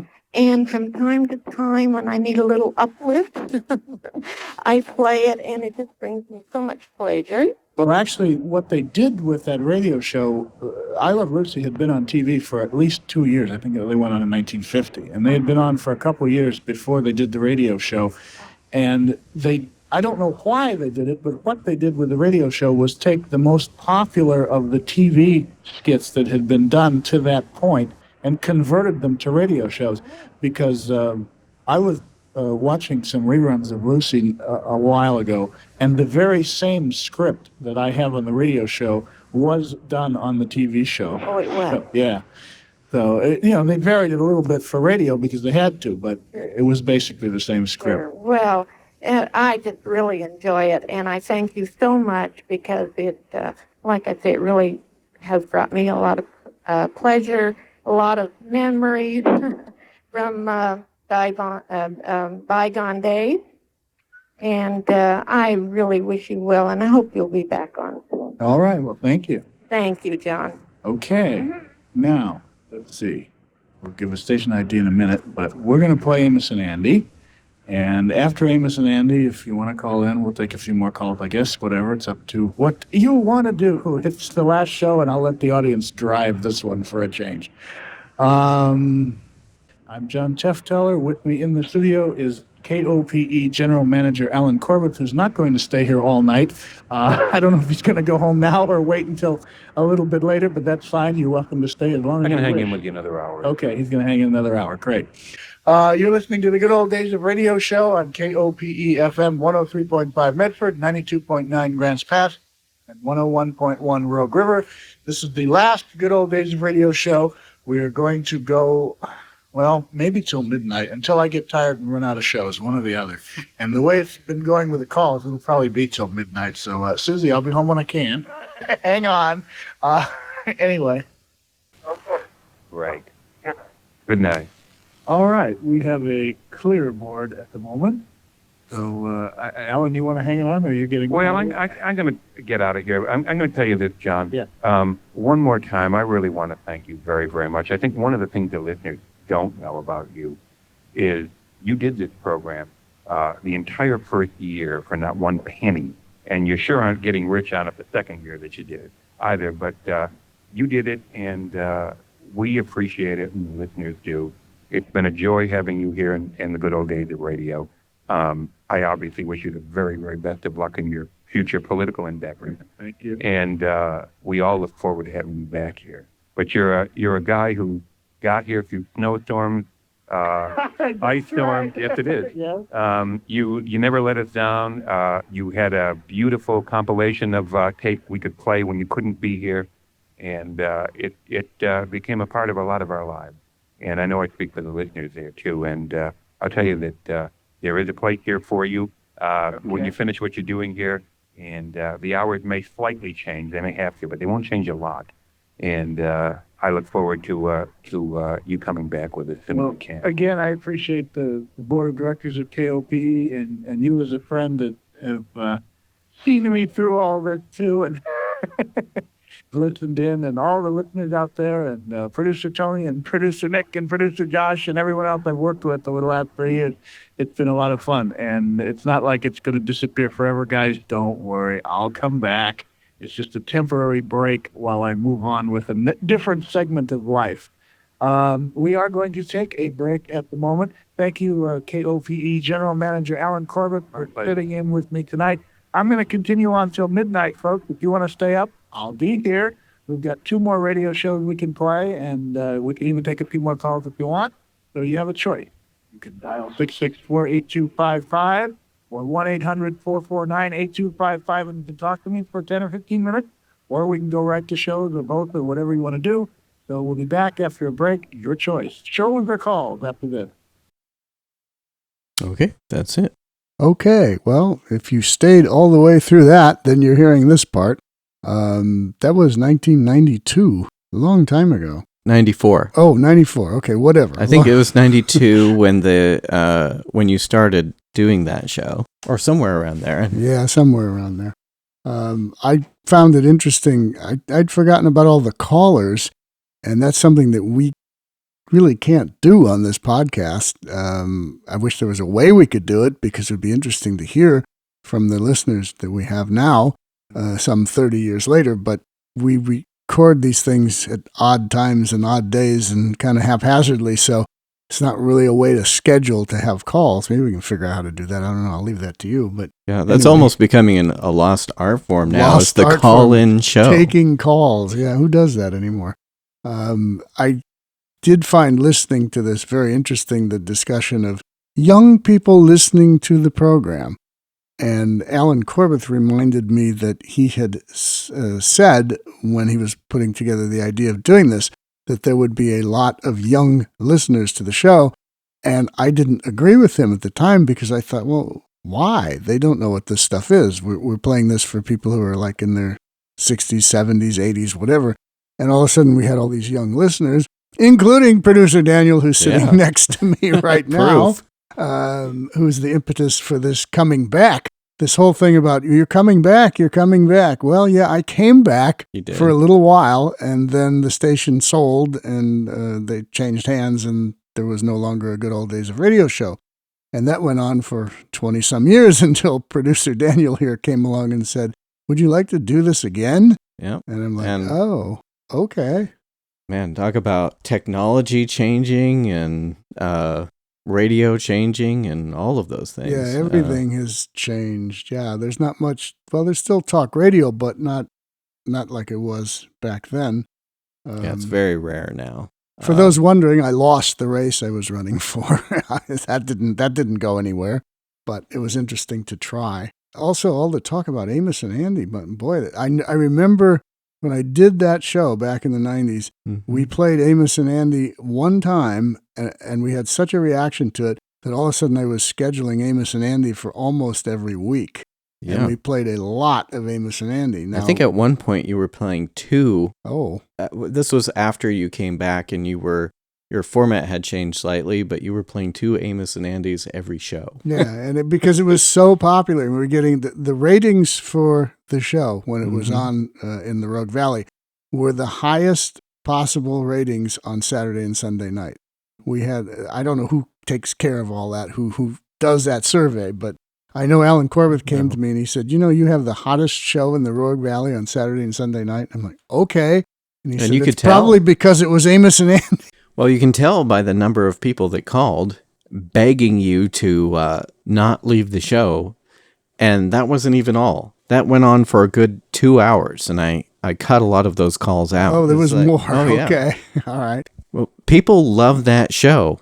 And I was one of them. I didn't call in. But yeah, where were you? You didn't call I in? was recording the show. Okay, you were recording it. Okay. Well, somebody did. That's good. Otherwise, we wouldn't be able to hear it now. If somebody out there has any more of these shows, let us know. It is possible that Alan Corbett has some of them, because I don't know that he did this, but he certainly could have, and he liked the show. So I don't know. Maybe we'll find out. Maybe we'll have a conversation with Alan Corbett. We'll see. But yeah, a little bit of a blast from the past there. Very blast. Pretty much sounds the same as we're doing it now. So yeah, I mean, we're just doing one show per episode now, because that's kind of the way that media has changed now. Everything is kind of bite-sized, but yeah, we don't have a 3 hour. Well, this show may be 3 hours, but we don't normally have a 3 hour podcast. A lot of the programs that we've done on this podcast are programs that I remembered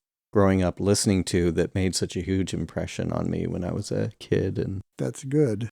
And now, back in the early 90s, you couldn't find radio shows anywhere. You were, at least in this area, you were the only one doing it.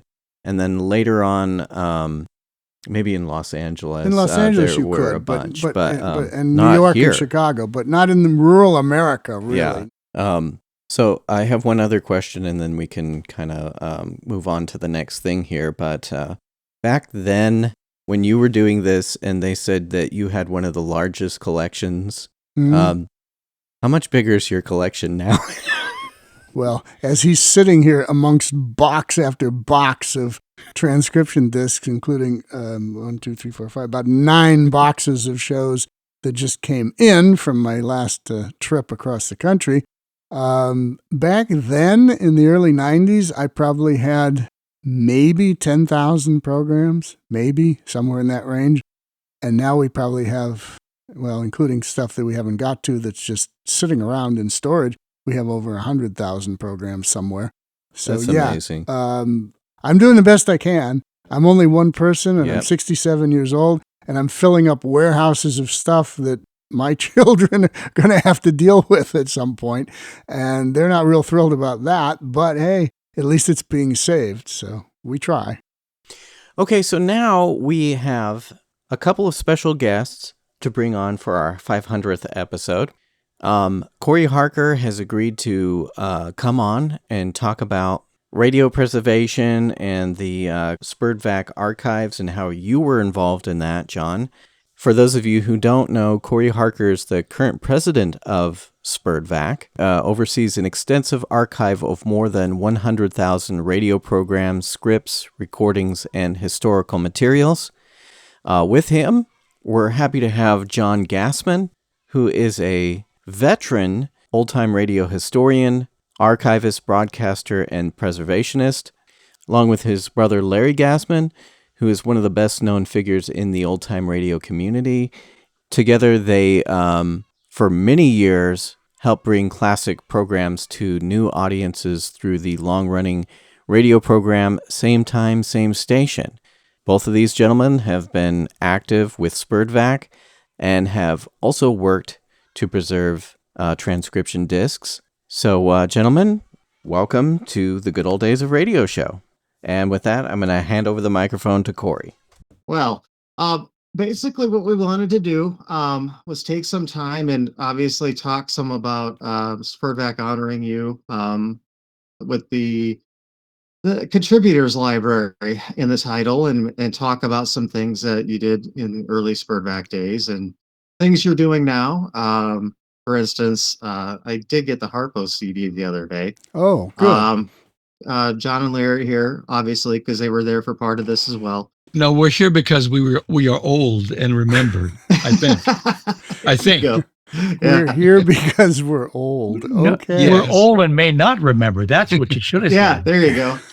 Right. Yeah. Well, I guess the main thing is when you started the archives library back in the day, was that something that you searched out, or people were like, hey, we need you to go pick up these discs, or what exactly happened with that? Because I know that was several years after the general library started, right? All right. I'm going to try to do this, but John or Larry or both can jump in and correct me if I misspeak anything. Okay. My memory of it is that SPERDVAC had its general library when I joined in June of 1975. I'm member number 106 or 112 or something like that. And I know it was June 75 when I joined because I get a yearly bill for a renewal. Anyway, and at that point, they really didn't have, I guess, how do I say this? They didn't really have anybody actively out there hunting for transcription discs. I mean, if somebody gave them to them, I guess they would take them, obviously, but I don't think there was anybody that was pushing that idea. And that's always been my thing, was to find original transcription discs and have first-generation copies of everything. And that's kind of what I was doing as a private collector at that time in 1975 when I joined SPERDVAC. So there was some suggestion that we take the transcription discs that we have and put them into the general library. I thought that was kind of mixing water with mud, maybe because a lot of stuff in the general library was not really in superior sound. It was okay. Some of it was all right, but it just wasn't. And I thought that there should, since SPERDVAC had a P in its name for preserve, that they should actually have a separate thing. Either replace the general library entirely and just have all disc transfers, which I thought was a great idea, but that was met with much resistance, or have a separate library with just the disc transfers. And I guess as the way these things usually go, since it was my idea, I get saddled with the idea of actually doing it. Does that sound right, John and Larry? Yeah. Okay. Yeah, that's pretty much it. Okay. Yeah. So I started doing it. And the more I started doing it, as far as asking the guests that were coming to the meetings and going to Pacific Pioneer Broadcaster luncheons and harassing guests there for transcription discs, which I kind of really wasn't supposed to do, but Marty Halpern didn't say much. He just like, oh, do what you want. So anyway, that's how all that got going. And then all of a sudden we started getting a flood of transcription discs, and we're being, I guess, professionally recognized by the old timers in the industry as a place to deposit their transcriptions, because the only other place they had technically was, well, two places, either UCLA or PPB. Pacific Pioneer Broadcasters. Mm-hmm. And anything that went into Pacific Pioneer Broadcasters usually was not supposed to come out. It did, but it wasn't supposed to. And so USC is about the only place where it didn't come out. USC, it didn't come out. And as a matter of fact, and I don't know if I should be discussing this on this podcast, but I will. I just got a list from USC, because I've been after them for years for a couple Marx Brothers things that I need for one of my projects. And they finally sent somebody in there and actually inventoried every single disc they have at USC. And You're I kidding. just got the inventory yesterday. And there's about 1,800, just over 1,800 transcription discs. It's mostly George Burns and Gracie Allen stuff, and Life of Riley and Hollywood Hotel or Luella Parsons stuff. I think those are the only three major donations that they got. There might be some miscellaneous other stuff in there, but I haven't gone through the 1,800 program listings yet. But anyway, yeah, anything that went into USC went into a black hole for 50 years, because that stuff has never come out in 50 years. But I think it can now, because they've actually made a list of it. So I don't think there's going to be too many issues once they've got a list of it, and as far as people having access to it. Although I don't want to speak for them by any means, and I don't want to have people inundate them with requests at this point either, because I'm not quite sure what they're doing. But anyway. Well, but at least we know that it exists, and knowing that it exists is better than not knowing anything at all. Yeah, and we always knew they had a bunch of George Burns and Gracie Sure. Allen stuff and all Right. that, but nobody, I don't think, knew exactly what was there. Okay, No. so anyway, I got trailed off on this point, but yeah, USC, UCLA, Pacific Pioneer Broadcasters, and SPERDVAC. Those were the places that any of these people in the industry who still had transcriptions could donate them to. And I tried to make sure that they came to SPERDVAC because at least with that, they would get out there to the people who would still enjoy them. All those other places, it was hit or miss and iffy and whatever else. So that's the basis of it, I think. Yeah. Well, it's kind of funny because, today we've actually become very active again in purchasing discs and whatnot to add for the preservation part of SPERDVAC, which I don't think we've done that in a long time. I mean, not that I know of, but then I haven't SPERDVAC followed it. never did. People did, but SPERDVAC never did. Yeah, but we've been very active in that, as Larry can attest to, and we've gotten some pretty decent stuff. I mean, a lot of it's been out already, but it's nice to have the disc copies of it, so we can preserve them. But, yeah, there's still discs turning up all the time. I just found some Supermans in New York a few weeks ago, and there's stuff out there. It's kind of buried now. It's not as obvious as it once was, but it's still out there. Yeah. So we're going to keep searching as well because that's what we're aiming to do with SPERDVAC is making sure the preservation is done, even on the video side with all the meetings and whatnot. And we wouldn't have started this part of this if you hadn't done the archives library, because we did have a lot of stuff to work with. Yeah. How did you determine what stuff to put in the archives library? Was it just pretty much everything you got on disc, you just dubbed it and threw it in there, or were there things that you're like, nah, we won't do this? It's boring or whatever. Oh, do you ever have any of that? I never thought that I had the right to make that decision. Okay. I thought whatever was given to SPERDVAC should be transferred and put in the library. And the only thing I don't think we did a lot of was syndicated programs or AFRS programs, but any of the aluminum or lacquers or anything like that, I know that whether I liked it or not, I transferred it. And I transferred a lot of them. The one that grated on me the most was the Tide Show with Ginny Sims and Jack Smith or whatever. Oh, yeah. There were tons of those, and I couldn't stand that show. I thought it was a dreadful program, but I sat there and transferred all of them anyway. Well, they're still in the library, thanks to you. Well, I don't know if anybody's thanking me for those, but okay. I don't think they know.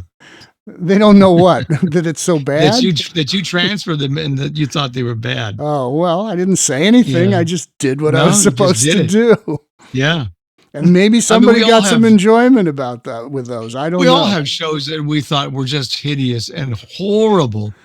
But we all agreed, I think, for the most part, that they needed to be transferred. Yeah. Somebody would like them. Yeah, I might not like them, but somebody would. Yeah. We hope. Yeah.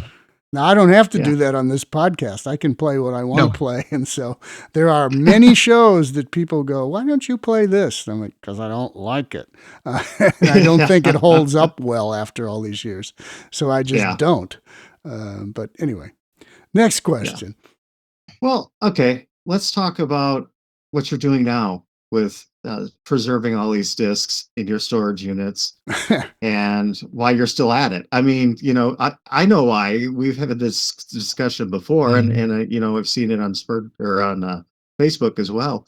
But I think it'd be nice, for the people in SPERDVAC to hear what's going on outside of the organization. Okay, well, I left Los Angeles in 1987, and at that point, I didn't really have much to do with vintage radio for a little while. It didn't mean that I didn't continue collecting transcription discs, but collecting them in Los Angeles was a whole lot easier than collecting them in Grants Pass, Oregon. So I didn't get very many initially, and I wasn't really pursuing that. I was doing my record business and doing other things and just sort of moving on with life. And in the early 90s, I think around 92 or so, I got invited to do a radio show up here in Medford, Oregon, which is the next town below me. And I did that for a few years, and that kind of rekindled it a bit. And so I started just thinking, well, maybe I should pick up more transcriptions if I can find them. So I put out the word within my record collecting community friends, and I had thousands of record community collecting friends. Hey, if you guys see these 16-inch records or radio show programs and you don't want them for whatever reason, don't just leave them at the flea market or leave them in the junk shop. Let me know or pick them up and I'll pay you for them or whatever. And once I put that word out, I started getting people from all over the country that said, oh, I've got some of those. I've got some of those. And all of a sudden, they were either giving them to me or I was buying them for very little money usually and just accumulating them. And it continued all the way through to now. And actually, a whole lot of this stuff, you say preserving it. Yes, I'm preserving it. I'm not really doing a whole lot with it because I don't have the time to do a whole lot with it. And I have so much now. There are, 70,000 transcription discs or something that I have to deal with here. And I'm not dealing with them. Producer Daniel deals with them. He takes a box. And he sits down with a box and he opens the box and he types in the information into his laptop. And I think he's got over 1,000 of them in there so far, but that's 1,000 out of 70-some thousand. It's going to, and that's, he's been working on that for a year or so. So I think his grandkids might have to do this when, when they're older. So is that how you produce your radio shows? You just give them a box and say, type it in and then you, no, actually I saved a whole lot of the reel-to-reel tapes that I did when I was doing the SPERDVAC thing and PPB thing and all of that. I have those. And so that was the basis of starting out the podcast, was just to pull reels and play shows off of those. And then as producer Daniel here got more interested in seeing what was in boxes and what was on shelves just hanging around here, he said, oh, well, I found this. We should play this on the show, or we should do that. And so now not every podcast, but every so often, we just pull a transcription disc or two out of the box of something that looks interesting and just play it directly into the podcast. And you're playing that from discs? Yes. That's not a recording. No. Made from the disc. No, we are plugged into the turntable. Now we don't use any kind of audio tricks or reductions or anything like that. It's just a direct raw transfer from the disc into Daniel's computer, and then it winds up on the podcast. It's kind of what Jerry Hendigas used to do. Oh, I didn't know years that. ago. I didn't know Yeah, that. he did a lot of that too. Okay. Well, in any case, I now have Jerry Hendigas's discs here. I have Frank Brzez's discs here. I have Marty Halpern's discs here. It goes on, and it fills up. It fills up a couple storage lockers, and I've got a few thousand of them here mixed in with my record stuff as well. And we do. You know what percentage is uncirculated versus circulated shows? Do I know what percentage? Well, depends. Was everything that Jerry Hendigas had, was that all circulating somewhere? Not all of it. Okay, whatever he didn't circulate, I'm sure is here. Same with Frank Brzez and Halpern. I don't really know, because I give up trying to figure out what's circulating or what isn't. Usually I'll just ask Daniel. I said, is this floating around out there? Or he'll look and see if something's floating around out there. And if we don't find it anywhere, if we don't find it listed anywhere, then we do say we think this is unique and we think this is uncirculated when we put it out there on the podcast. Well, it's funny because I remember several years ago when we were chatting with Joe Webb, as we do a lot. And we were talking about the fact that so much stuff we've got a lot of stuff that's now an open reel or digitized that we've had for 40 years, but some of that stuff fell through the cracks on the internet. And so there's a lot of stuff that we've had for 40 years, and probably you too, that's not out in circulation on the internet. Now, it was circulating through collectors and probably passed around in the 80s and 90s, but it never got digitized. So we're finding stuff all the time that we thought was out for 40 years, but we look on the internet and in various places, various catalogs, and it's not there. Okay, well, that's good, I guess. Yeah, sure. Yeah. It's always good to find new shows. it's not really new. Which is Well, it's weird. new to somebody. It's new to some. Yeah. It's new to somebody. And I have all this stuff here, and I've never heard most of it. Because I don't have time. I just have the transcription discs, and they're in no order. They're just in boxes. They're being put in order or some sort of order now. Daniel's doing that, and there's an inventory being created. But unless we got a crew of about 10 people up here that have 6 months to spare, it'll be years before it's all done. Yeah, we have that same issue going on with SPERDVAC right now. Trying to find the volunteers to, catalog everything. And, it's something I think everybody's going to have a problem with that. I mean, even finding people who are qualified to dub material. Well, that's hard because there's a lot of people don't do it properly. So, right. Yeah. Everybody's getting older, and you're the more the years go by, the further away we are and other people are from knowing what old time radio was. So they have to be introduced to it. Yes, they do. But we have a really big audience on this podcast. I don't know what the numbers are. Daniel does, but I know they're big. It's not a small podcast. It's a big one, which is great. And a lot of the listeners from the demographics that he can decipher somehow are much younger than I would have ever guessed. Yeah. So, yeah. Well, I'm 53, but I did start collecting when I was like 10. So, okay. That's a little bit different for me. But Daniel, how old were you? Yeah, I was probably, I was about 11 years old when I started listening to John on his show. So, okay. And I started recording shows off the air from his collection. So, yeah. See, that's what I did too. I did the same thing with John Dunning's show. Because I was living in Colorado at the time. And there was nobody doing stuff. We started when we were 22, and there was nobody doing stuff. Yeah. And then eventually Bob Lyons and Harvey Tao, Jay Lacey, and then we started in 80. And then Walden Hughes said he used to listen to us when he was a little kid. John beat him up for that, and finally, when he healed, that's how he went blind. Yeah, he went blind. You guys are brutal. Have you listened to the live show? Yeah, for those people who don't know us, Walden is totally blind. So are we. So is John. So we can get away with that kind of stuff. Yes, I think you better say that because some listeners to this might be going, "What is this? What did this guy just say?" Yeah, exactly. So we started when we were young. I've been doing this for 57 years, something like that. Okay. Well, we started. We were in high school still.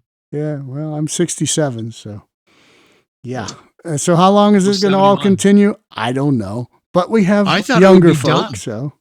I thought it would be here done for a while yet, but it's not. We all thought it would not last nearly as long as it has.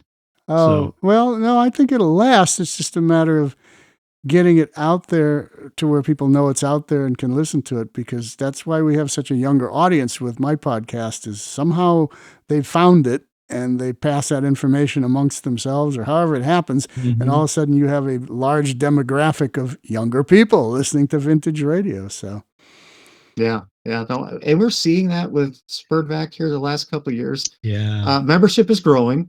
It used to be declining. It's growing now. Yeah, it's growing. Yeah. Yep. Well, because we're getting the material out there. I mean, the material was pretty much stopped for several years. And the only thing out there, I think, was really Radiogram, and that's what people were still subscribing to us for, But I'm glad to say that's not the case anymore. I mean, adding thousands of shows as we get them in, and our double check for sound quality, and then of course dubbing discs. So we're trying to do what SPERDVAC did back in the day when you were part of it. Okay, well that's wonderful to hear. I'm glad that's happening. Yeah, and I hope I'm around long enough to see it grow more. We'll find out. It's going to take I don't know how many years to get all this stuff done. Probably won't be done by the time I'm gone either. So I'm hoping that we'll be able to train some of the younger people on how to do some of this stuff, because if they don't learn and the equipment's getting harder to find, it'll be lost to just for the simple fact that we don't have the technology to do it, the old technologies. Just Well, so to speak. haven't you heard AI is going to do everything for us? Yeah, You know? exactly. Exactly. Yeah. And in everything fact, most except- of us on this podcast are AI. Yeah, that's right. Yep. I don't You'll know be if the hearing word from me 100 years intelligent from now. goes in there, but okay. Anyway, all right. Well, no, that's all good, and we can all project into the future when we're gone and hope it's still there. At least the material has been transferred to some sort of digital format, and as long as those hard drives don't fail, which is very common out there, then they will stay somewhere. And the more they get spread around in digital format, I guess if one hard drive fails, there's always more. But I wasn't sure for a long time, but I've been looking at and listening to podcasts of original radio shows done by young people, and there's tons of that now going on. And it wasn't that way 20, 30 years ago, but there are a lot of young people creating shows and telling stories. So, I mean, that principle, when you tie that to even old time radio, makes me think it's going to last a lot longer than originally I had thought. Yeah, there's a lot of great full cast productions out there. I mean, Audible's really good at doing theirs, that they get the star power and whatnot. But yeah, I see that happening too. And there's a lot of, like you say, young people doing the actual scripts from back in the day. So, at least there's interest in that, right? Well, So, a lot of the people at reps, I mean, Radio and enthusiasts and radio music sound. when they do their conventions, sure, we have a few people who were a part of radio, but we have a lot of community theater people involved there. And a lot of the people who come to that convention now are younger people. And it's not that way with every club, but it is with them. well, no, And that's so, good. Yeah. There's always going to be a niche market for this. And I don't mean that in a sales point of view, but just in a niche audience. It's never going to be mainstream. There's no way that's going to happen. No. But there will be a niche market. The question is always, how big will that be and how long will it last? But if what you're all saying and what I'm experiencing with the numbers of people on listening to this podcast that are younger, I would say we have at least one more full generation to go, if not more. yeah. So, Interesting. Yeah. Well, that's encouraging. Yeah, we could be all dead, and there could be people in 2080 that are still collecting radio shows and recreating them and whatever. I don't know. Daniel will be here, so somebody He'll will be here. old, but he'll be here. Yeah, he'll be old, but he'll be here. Yes. Live from Well, I won't Walker, be here's there. Daniel. I would be 130 or whatever at that point. So no, I won't be here. But anyway, as long as somebody's here. So I think actually the secret to all of this, which it's obvious to me, it's probably obvious to you guys as well. The secret to why is because if it's well done and well written and well acted, somebody will like it. Yes. And the better it's done and the more interesting it is to listen to, the bigger the audience that's potentially there. And so that's what I try to do with the podcast I do, is pick programs that are going to appeal to a broad spectrum of people, and especially a younger type audience, something that they can relate to. So it's hard to deal with topical comedy. There's a little bit of difficulty relating to that. But if it's not totally topical, they'll get it. And then especially with the science fiction and the horror shows, they get those. Oh, yeah. And they love that. So I just have to stay away from things that are like, Grandpa liked this, but nobody else will. So, and that's unfortunate, but hey, I didn't grow up in those days either. I didn't hear any vintage radio when I was a kid. Born in 1958. I remember Paul Harvey in the news in the early 60s. That's about as much as I can remember of anything considered vintage radio. Yeah. You stay away from some subjects that might be construed as problematical in terms of how people relate to them or talk about What are you talking them. about, Amos and Andy? Yeah, like Amos and Andy, maybe some news things. Well, You know, news we don't do news at all. You don't do news at all, right? No, that would, I think, if you're a historian and you're into old political news and all the rest of that, you can find that anywhere. Go find it.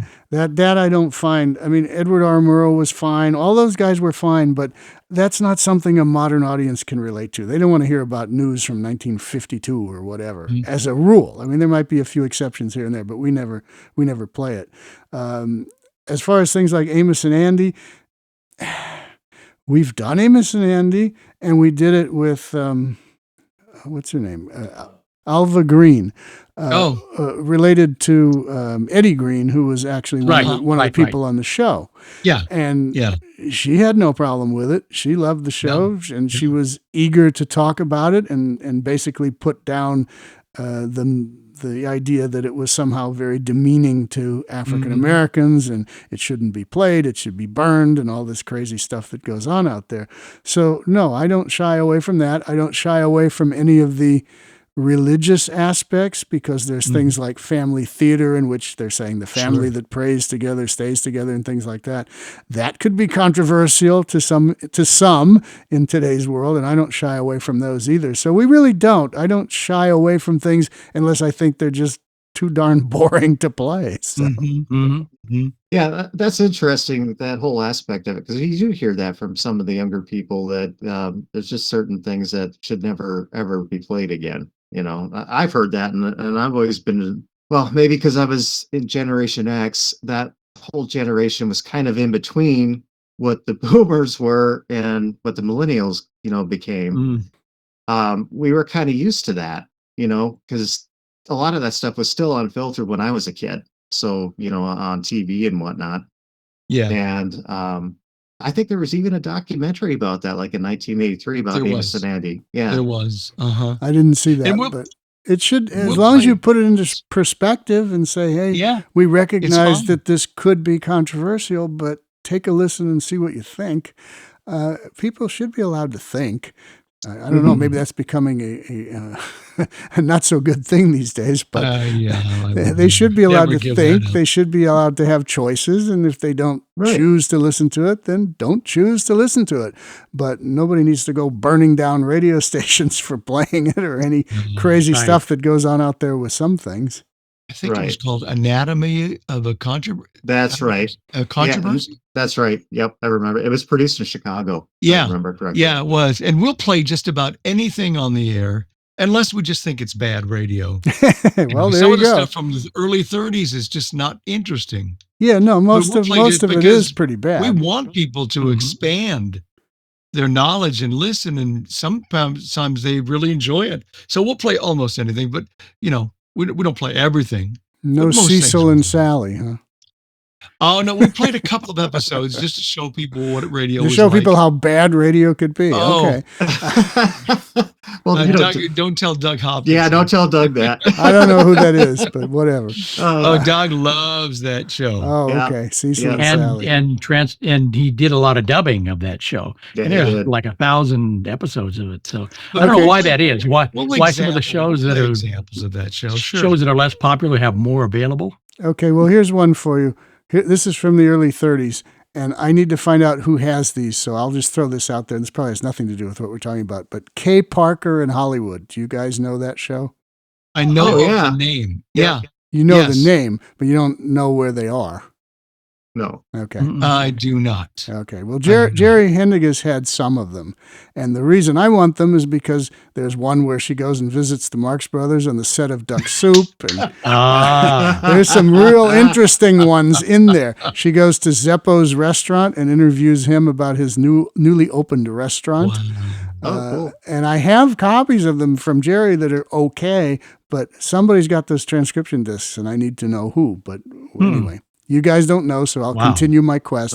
We can change subjects again in the interview. Yeah, that's fine. It's possible they're in the boxes in storage, and we just don't know it. Okay. I don't think we ever saw them there, unless that came later after we stopped. Well, Jerry was involvement. Jerry was putting some of SPERDVAC stuff in his storage, I and then know. some of his stuff in ours. So it's hard yeah. to tell. Well, I don't think he ever had the discs. I asked him that, and he said Oh, no, okay. somebody had given him copies of them, and they sound like fourth or fifth or more generation copies. So I'm trying to get back to the real source for my project, Sure. and I don't know where they are. But every time I ask people, most people just say, "What? Never heard of that show." But anyway, there's a reason.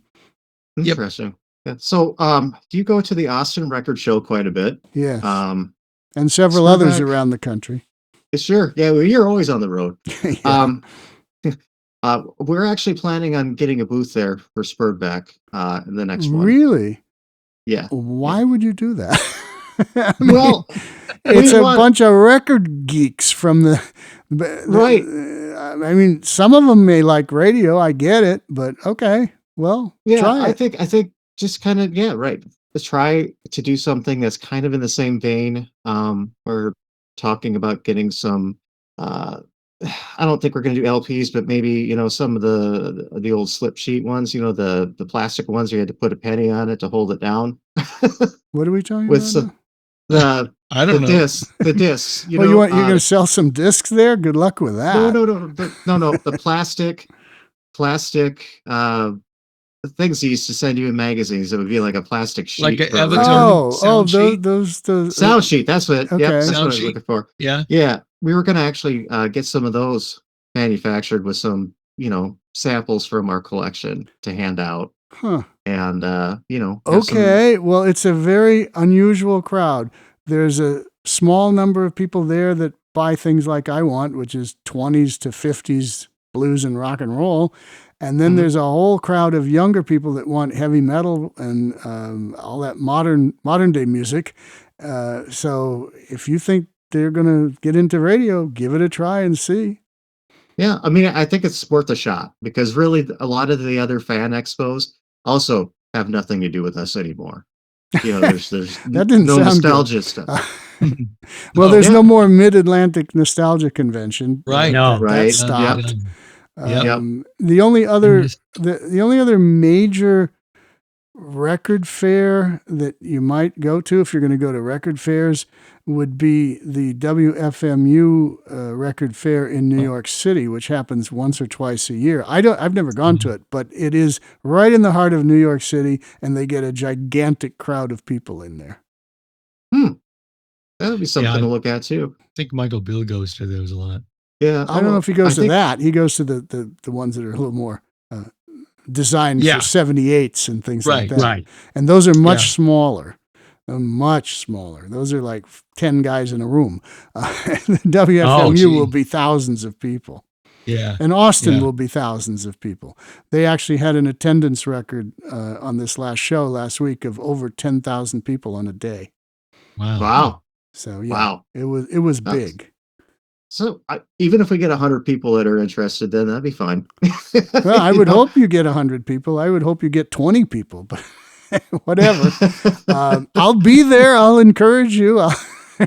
Yeah. Well, that's another thing I'd like to discuss with you is that we'd like to give you a little bit of a token of our appreciation at that show too. So I figured we could do that in person. Whatever. And, I'll be there. So I don't miss those. I can't because it's too vital for what I do with my business. It's a business thing for me, but Sure. And every once in a while, now I haven't seen any for about 3 or 4 years, but every once in a while somebody will show up with transcription discs there.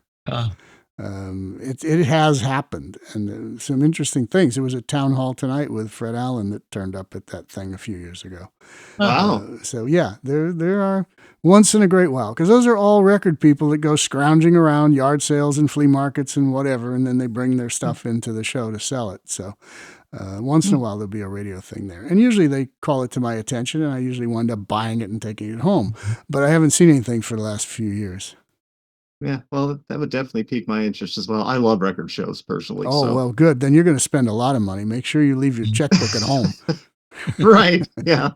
Yeah. See how much my wife still gives me for a budget to spend. Yeah, you better do that, because you'll use up your budget in the first 10 minutes.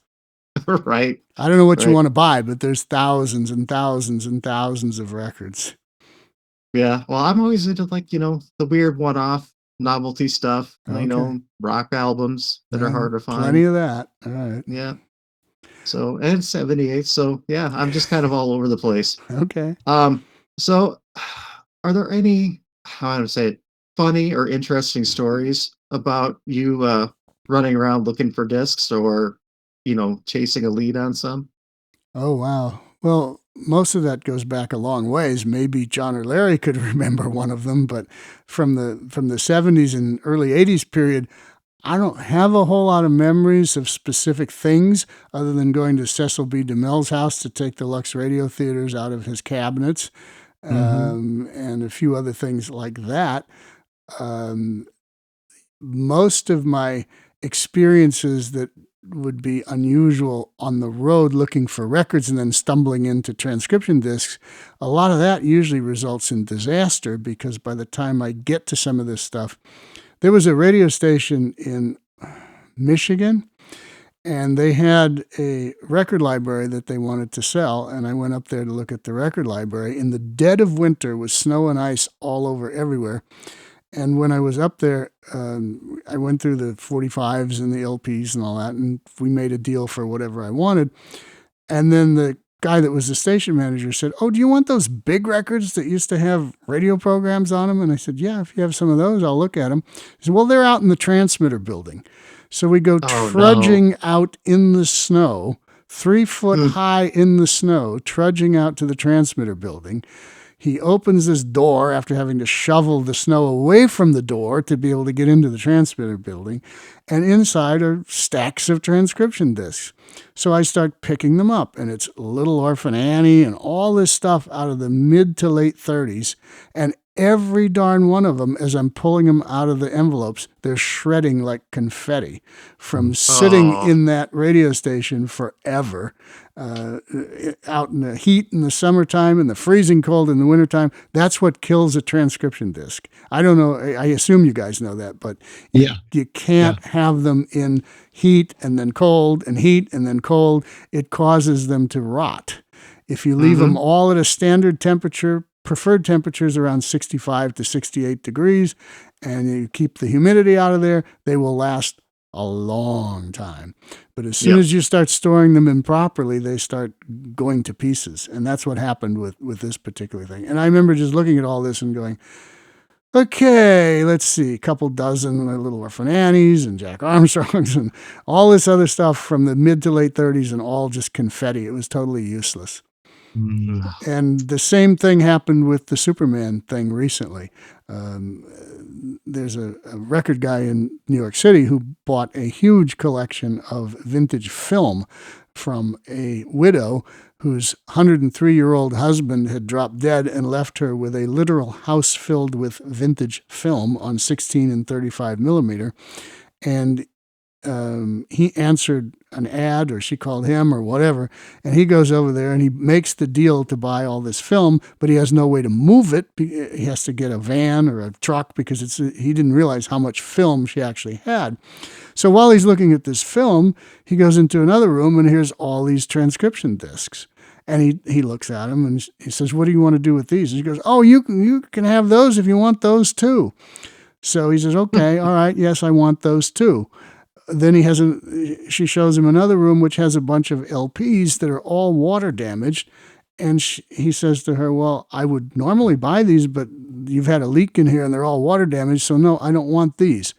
So 2 weeks later, he comes back with his truck, loads up all the film, goes to get the transcription discs, and they're not there. And he says to the widow, "Where'd all those big records go?" "Oh, you said you didn't want those. I threw those away." Oh, no. And he's like, "No, I said I didn't want the LPs. I didn't say I didn't want these." And she goes, "Oh, well, sorry. I threw them all out." Well, then as he was moving film around, he found one more stack that had been not in the room with the others. And it was basically Superman stuff from Mutual in 43 and 44.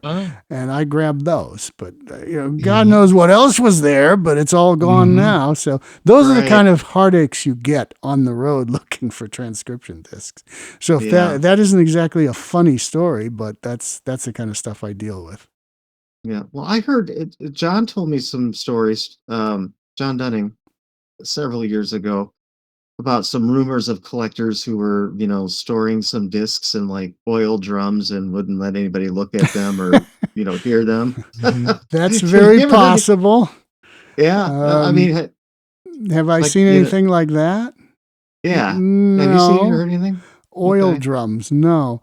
Yeah. So Does he know? Well, it's probably too late now, but I mean, if he knows where those were, I'll go talk to them again, because these things go in cycles. You get people who have these things and they won't let you touch them. They don't want you to handle them. They don't want you anywhere near them. They don't want to sell them. They don't want to give them away. And then time goes by and they figure that they're getting older and their kids don't want them. So what are they going to do with them? Then all of a sudden, where you couldn't even look at them 30 years ago, now they almost want to give them to you to get them out of their hair. So Right. it's best to follow up with those kind of things at least every once in a while to say, hey, you still have those things? Any interest in selling them yet? And do that. I have a whole notebook of notes of things from years ago, and I'll follow through with it. There was John and Larry, you may remember this, but back at one of the SPERDVAC meetings when they had it at the Buena Park Library, and this was shortly after I got engaged to my wife, and we were at the SPERDVAC meeting at the Buena Park Library. And I forget who the guest was that day, but some guy stood up during the question and answer session and said, hi, and he asked the question, and he said, yeah, my father-in-law was involved at NBC, and I have a bunch of Dragnet rehearsals and this, that, and the other thing. And I remember going over and talking to him after the meeting and saying, well, we really need to get those transferred and all that. And he was like, well, I don't know. I don't want to be sued by the producers of Dragnet for letting this material out and this and that and the other thing. Well, I took his phone number and I bugged him for 20 years. And eventually I called one day and he's like, yeah, come get him. And so I did. Wow. I think I sent a few of those to you, Corey, because I know that I found them actually, fairly recently. I did. Yep, you did. Yeah. But that's amazing. I didn't know the story behind it. Yeah, though. but that's what you do is you follow through. You give them time. And of course, I was young enough then, and I'm still around and healthy enough now that I can do this. I can still follow through on leads from 40 years ago. There's a terrible one. John and Larry, you remember this one? I don't know, but Ken Greenwald told me that there was a guy that came down to Pacific Pioneer Broadcasters and saw all the transcriptions in the room down there and said, oh, yeah, my father worked at CBS, and when he left there, he took a couple big stacks of these things, and we've got some escapes and some whistlers and some inner sanctums and whatever. And Ken was like, well, okay, we'd like to reunite them with the rest of this collection. Is that possible? I don't know. I think I want to hang on to them. Well, I don't know whatever happened to those. And Ken, I couldn't find the phone number. Ken had his phone number, and I couldn't find the phone number of the guy. So I don't know if those will ever turn up, but they're out there somewhere if they haven't.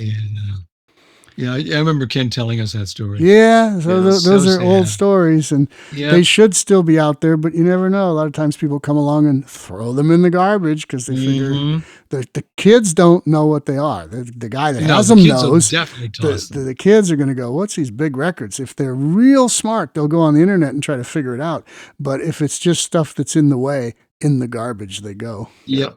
It's Unfortunately. like Palladium. When Palladium called us with the Lone Ranger and Preston's, that just fell into our laps. I don't know how somebody there must have been getting the SPERDVAC newsletter or heard something about the club, because I picked up the phone on a Friday and they said, we got to clear this warehouse in 3 days. And if you want them, come get them. Otherwise, we're going to throw them in the trash. So that was the quickest. I don't remember that, but then maybe I wasn't together. Yeah, I wasn't. Yeah, this was in 97. Yeah, this was after me. Yeah. Okay. Yeah. So we got then the same cast of characters and sent several trucks down there and moved all that stuff into Jerry's old building in Whittier. and got it all inventoried. And I mean, that's where a lot of the stuff has come from now. Since Well, that's good. See, it's good you answered the phone. 3,000 discs. Yeah. Yeah. 3,000 discs for Preston and Ranger, and a lot of it wasn't out. It is now, but at least we saved They it. did not release the Green Hornets. Oh, okay. No. I mean, other people have them now, but they did not release Trendle them. held on to those, Okay. and I think they're now being released through Radio Spirits from Terry Salmonson. Did you guys, on behalf of SPERDVAC or some other way, did you get any of that stuff that was being tossed on Ivar Street in Hollywood last year? Did you hear about this one? No. Oh, this is a good one. And I couldn't do anything about it. I was out of town. I couldn't get down there. But people posted on Facebook pictures of a dumpster outside of some building on Ivar. I believe it's Ivar in Hollywood. And they were flinging discs in there, master tapes, old films, and everything else. It was coming out of storage. And apparently the place is being torn down to put up an office building or whatever they're doing. And they had notified all the tenants who had stuff stored there to get your stuff out or it's going to go in the garbage. And apparently somebody didn't care and they went into one of those storage lockers and there was all this old film and transcription discs and whatever, and they were flinging them in a dumpster. I did get a little of it from somebody who dumpster dived and got some of it, but a lot of it got away. So you guys didn't get any of it. No. I don't know where it went, probably to the dump or somebody got it. But anyway, that was just last year. Yeah, that's part of the problem. I wouldn't say it's a problem. It's part of how we deal with things as SPERDVAC now, because we're not really local in California anymore. We're spread out across the country. And for any of us to get to, something like that in California would have been tough. Just like you're on the road doing something else. Well, I think I was in New York when all this happened. And I'm like, well, really? I can't stop what I'm doing and fly back to Los Angeles. But I sent somebody there, and that's how I got some of it. But a lot of it was gone by the time I could get somebody to go there. Yeah, it'll probably end up on eBay. Somebody will overprice it. Yeah, there was a ton of Bob Hope for some reason, if I'm remembering right. But anyway. Well, that would have been good. Yeah. Okay. So, well, they happen, and they continue to happen. But I don't know. How do we deal with all this? I don't know. Maybe this discussion is a little bit in-house for people, but right. Yeah. Well, I think it's important that people, know what all of us are doing too. I mean, I think people need to be more aware of this is hard work. You're on the road all the time, and we're trying to get everything we've got in order just to get it out. And well, I'm on the road all the time because being on the road pays my bills and allows me to deal with all of this stuff. If it was just a matter of volunteering to go out on the road hunting for transcription discs, I don't know how that would be fruitful at all, because it costs a ton of money to go travel and stay in hotels and rent cars and airlines and everything else. So I have to depend on local people in the local area finding things and then at least telling somebody about it. Tell somebody, but don't just leave it sit somewhere. Right. Yeah. Don't let it go in the garbage or whatever else.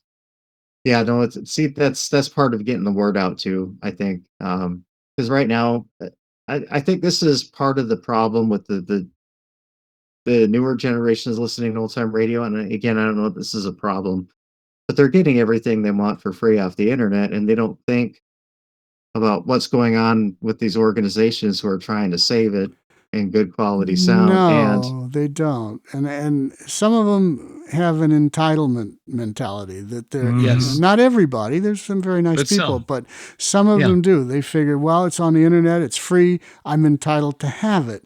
And then when somebody comes along and says, well, I have these recordings, but I can't just give them away. I have to sell them. I have to do so. And then they're like, well, you're evil because we should just make them available to everybody for free.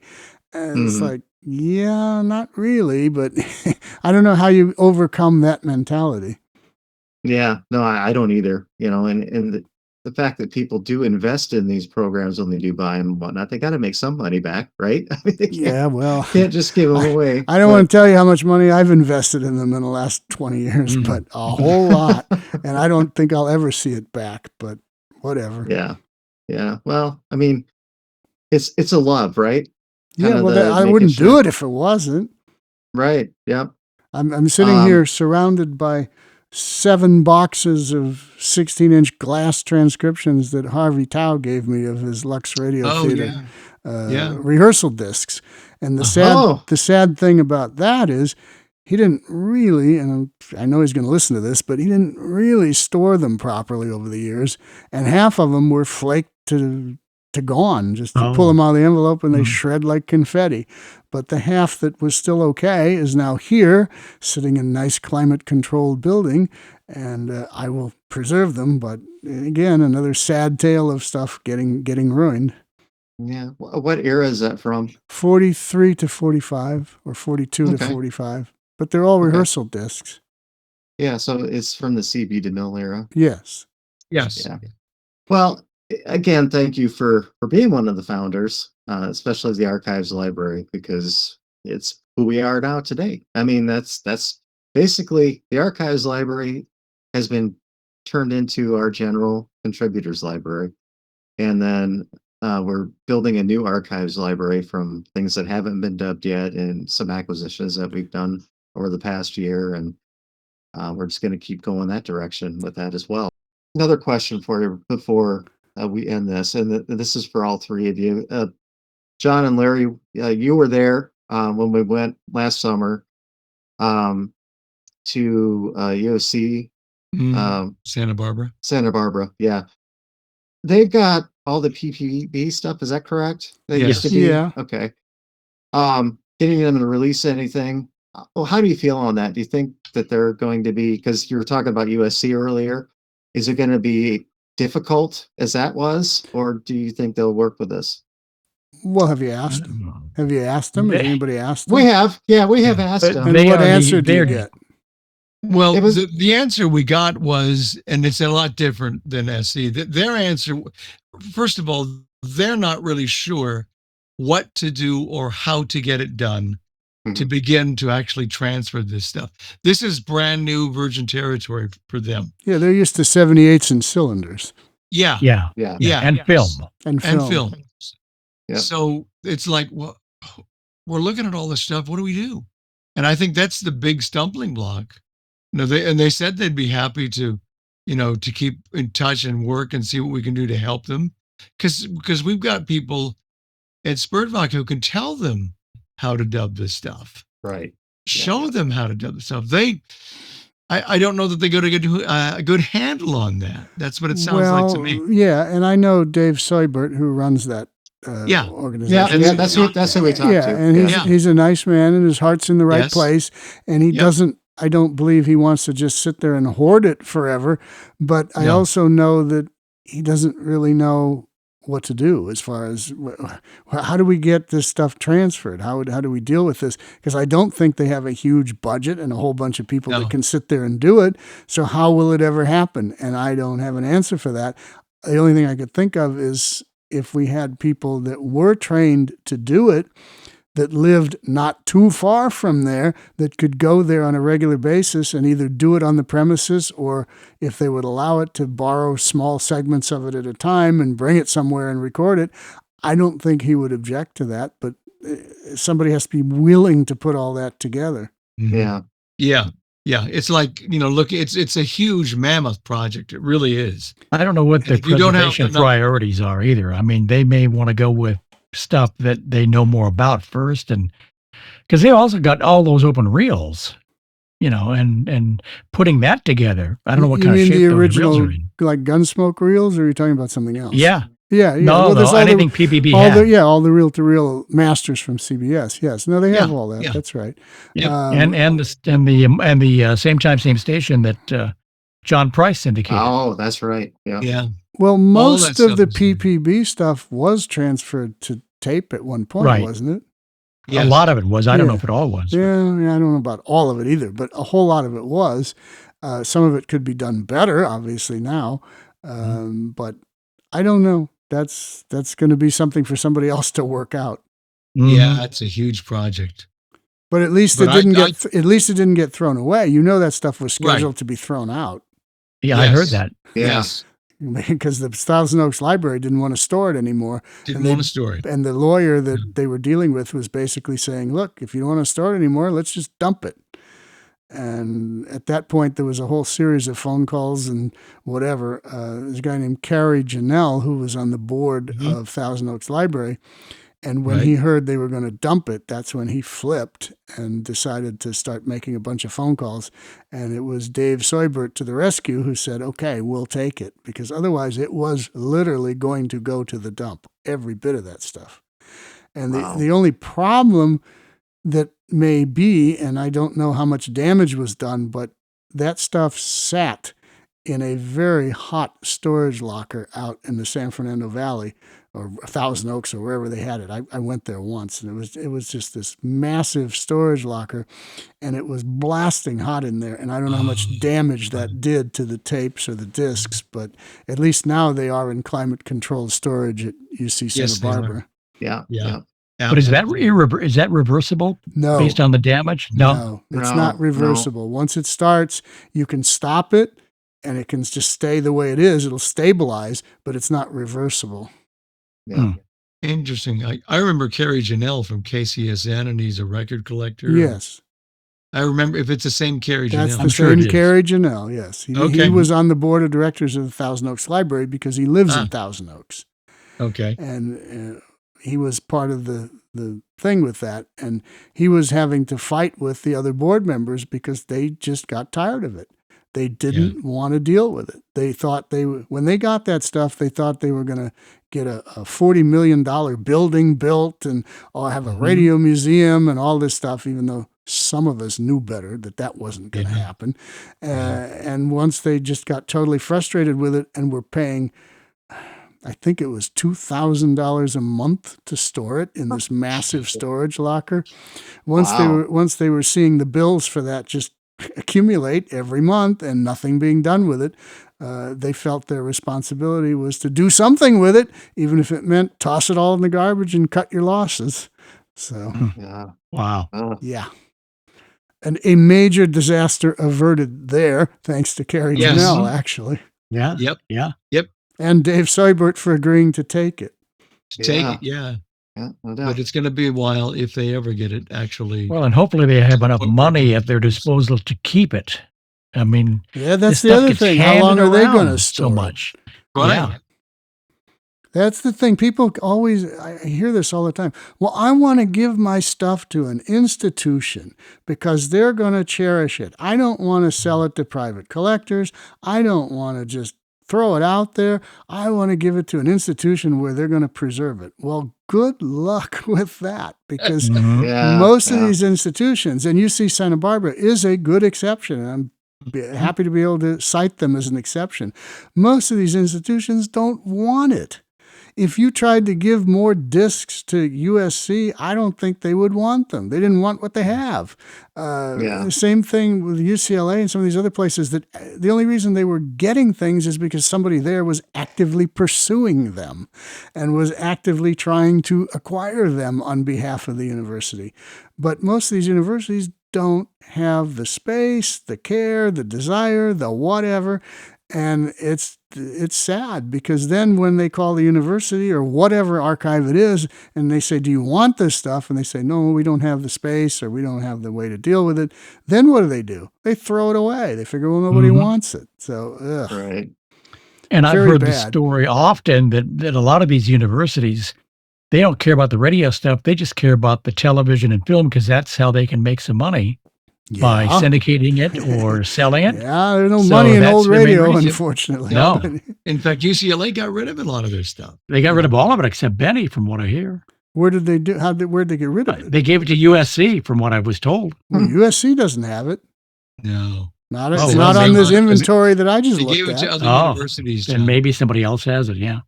I don't know. I know that there is somebody in charge out at UCLA at the Packard Center out in Valencia or wherever it is, because I had the guy's name and I had an initial contact with him, but I haven't followed through. They have stuff there. I just don't know what. And they said, again, it's uncatalogued. So, of course, it's just sitting in boxes in a building somewhere. Yep. Yeah. And the Library of Congress will take some things, but the problem with them is they have so much, and there's been so much that's been donated that they haven't even processed yet. Mm-hmm. Yeah. Mm-hmm. And getting stuff out of there is even tougher. Well, you can. You just have to have Yeah. permissions and pay for it. Permissions and money. Yeah. Permissions and money. There we go. The two key words with that. Yeah. Permissions and money. But it's not impossible, but it's not simple either. So there we are. There you go. How else can we depress people And for the day? Well, there is good news because we're still around and we're still doing this. Yeah, and SPERDVAC is still around. Yes, that's good news. Because Yeah, not everybody many years ago others. would say, "Oh, I don't know about giving it to SPERDVAC. That organization is not going to be around forever. Yeah. I think I'm going to give it to Pacific Pioneer Broadcasters." Well, that's nice, but guess what? they're SPERDVAC's gone. still around, and Pacific Pioneer Broadcasters is gone. Yeah. Yeah. All right. Well, Some night I'll take a digital recorder out to the dump. Okay, let's see if we can find all of a mystery here. actually, that is not a bad idea. And I don't want to get too into the weeds again, but all that stuff, if you buried it deep enough in the midst of enough garbage, it's cool down there. And it might have survived. But you got to go digging. And I don't know who's going to go digging. You know what?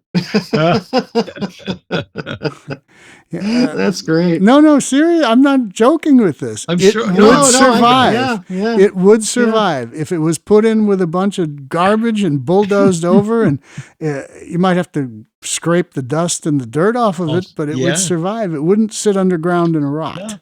But all the glass would be broken. Yes, Yeah. that would have been broken Yes. the minute it Yes. was taken to the Right. dump. But anything that Right, wasn't yeah. glass wouldn't be broken. So yes, you could do that.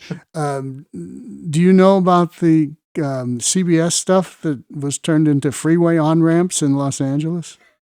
No. No, I don't. Somehow I missed that. You missed this one. Okay. Yes, Well, I did.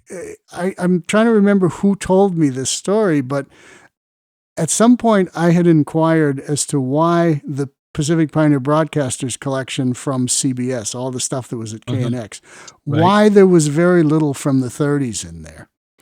And the answer came back is that KNX at some point took all of the transcription discs that were from the 30s up to about 1940, 41, which they didn't saved, but all the stuff from the 30s, they donated it to some company that used them as filler for the freeway on-ramps in the construction of one of the Southern California freeways.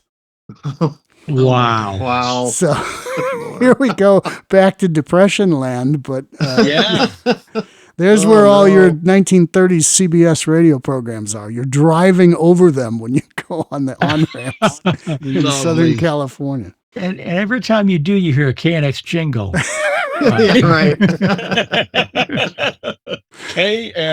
KNX Los Angeles. Los Angeles. Yeah, Los Angeles. Angeles. All right, Daniel, take that little piece out, edit it, and put it back about 45 minutes when we were talking about the rest of the stuff. Yeah. He can do with it what he wants. It just occurred to me as we were winding this down here. Yeah. So I mean, it's interesting to see where we're headed. I think that's where the brightness starts because there are people out there who still care, which is important. And someday, some historians are going to listen to this, whatever's actually saved out of this, which we'll see. They're going to listen to this and they're going to say, "What are those people talking about? Yeah. How did a society or a generation or whatever, how did they allow all this stuff to just get thrown into dumps?" I think really somebody somewhere down the line is gonna listen to this and go, "These guys are talking about all this, but this happened. When? How did this happen? How did people let this happen?" Well, we didn't let it happen. We tried everything we could to stop it from happening. We filled up storage lockers of our own to keep it from happening. When we first started dealing with people from radio, they told us similar stories to the stories we've just mentioned over the last hour and a half. Oh, yeah. It's I mean, been happening since the 40s, It happened probably. in television. Yeah. It happened in television. I mean, a lot of that early TV stuff is gone except for the kinescopes. Yeah, well, and that stuff's gone too. It's probably a matter of the almighty dollar, actually, because if the stuff was really worth commercial exploitation, then somebody would save it. But when these people have all these recordings and they look at them and they go, well, this was 50 years ago. Who's going to give a hoot about this now? And they're paying to store it somewhere. They have to say to themselves, well, why am I doing this? And so I get it. I get it why everything was tossed and all the rest of it. It's from an economic standpoint, it makes sense. It's just from a historic standpoint, it's terrible. Yes, it's horrible. Yeah, it is. And on that happy note, is there anything else you want to cover? No, I've enjoyed myself so much, John. Good. So much. Yeah, allowing me to come in here. We've entertained each other for an hour here or whatever. So. And we'll see how much of this Daniel actually puts on the podcast. But I'm leaving that to him. He can run the whole thing if he wants to. It ain't going to go beyond high. All right. We'll see. Yeah, thank you, John. We appreciate it. Okay, well, thanks for appearing on my 500th podcast, and maybe you'll come back for the 1,000th one if we're all still alive. That would be nice. I'll be in a walker. You'll be in a walker? Okay. Well, as long as you still have your voice, they expect you to do it. I won't. I won't have a voice by then. Maybe we can dig you up. Yeah, I'll be very climate controlled, but yes, well, he'll be climate control. He'll be hanging with the discs. Yeah, John says, I don't care. I'll go under. Just let me have a couple discs. Just tell me where they are. We'll dig in. Yes. Yeah. What part of the freeway would you like to be under, John? I don't know yet. Okay. All right. Well, thanks all for joining me on the podcast, and this was fun to do. Yeah, thank you. See you later. We'll talk to you later. Okay. Bye-bye. Well, that wraps up what probably is the very longest single podcast of the Good Old Days of Radio show ever. I thank you all for sticking with me this far, if you have. And if you haven't, you won't hear what I'm saying. But if you've stuck with it so far, it's been fun.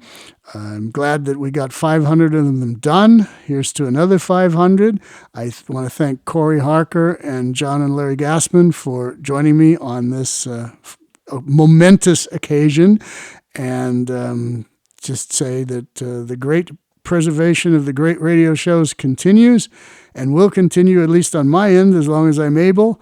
And we will continue doing this podcast as long as producer Daniel and I feel it's productive to do so. In any event, this is John Tefteller in the Good Old Days of Radio show saying thanks for listening and come back for episode 501 next time.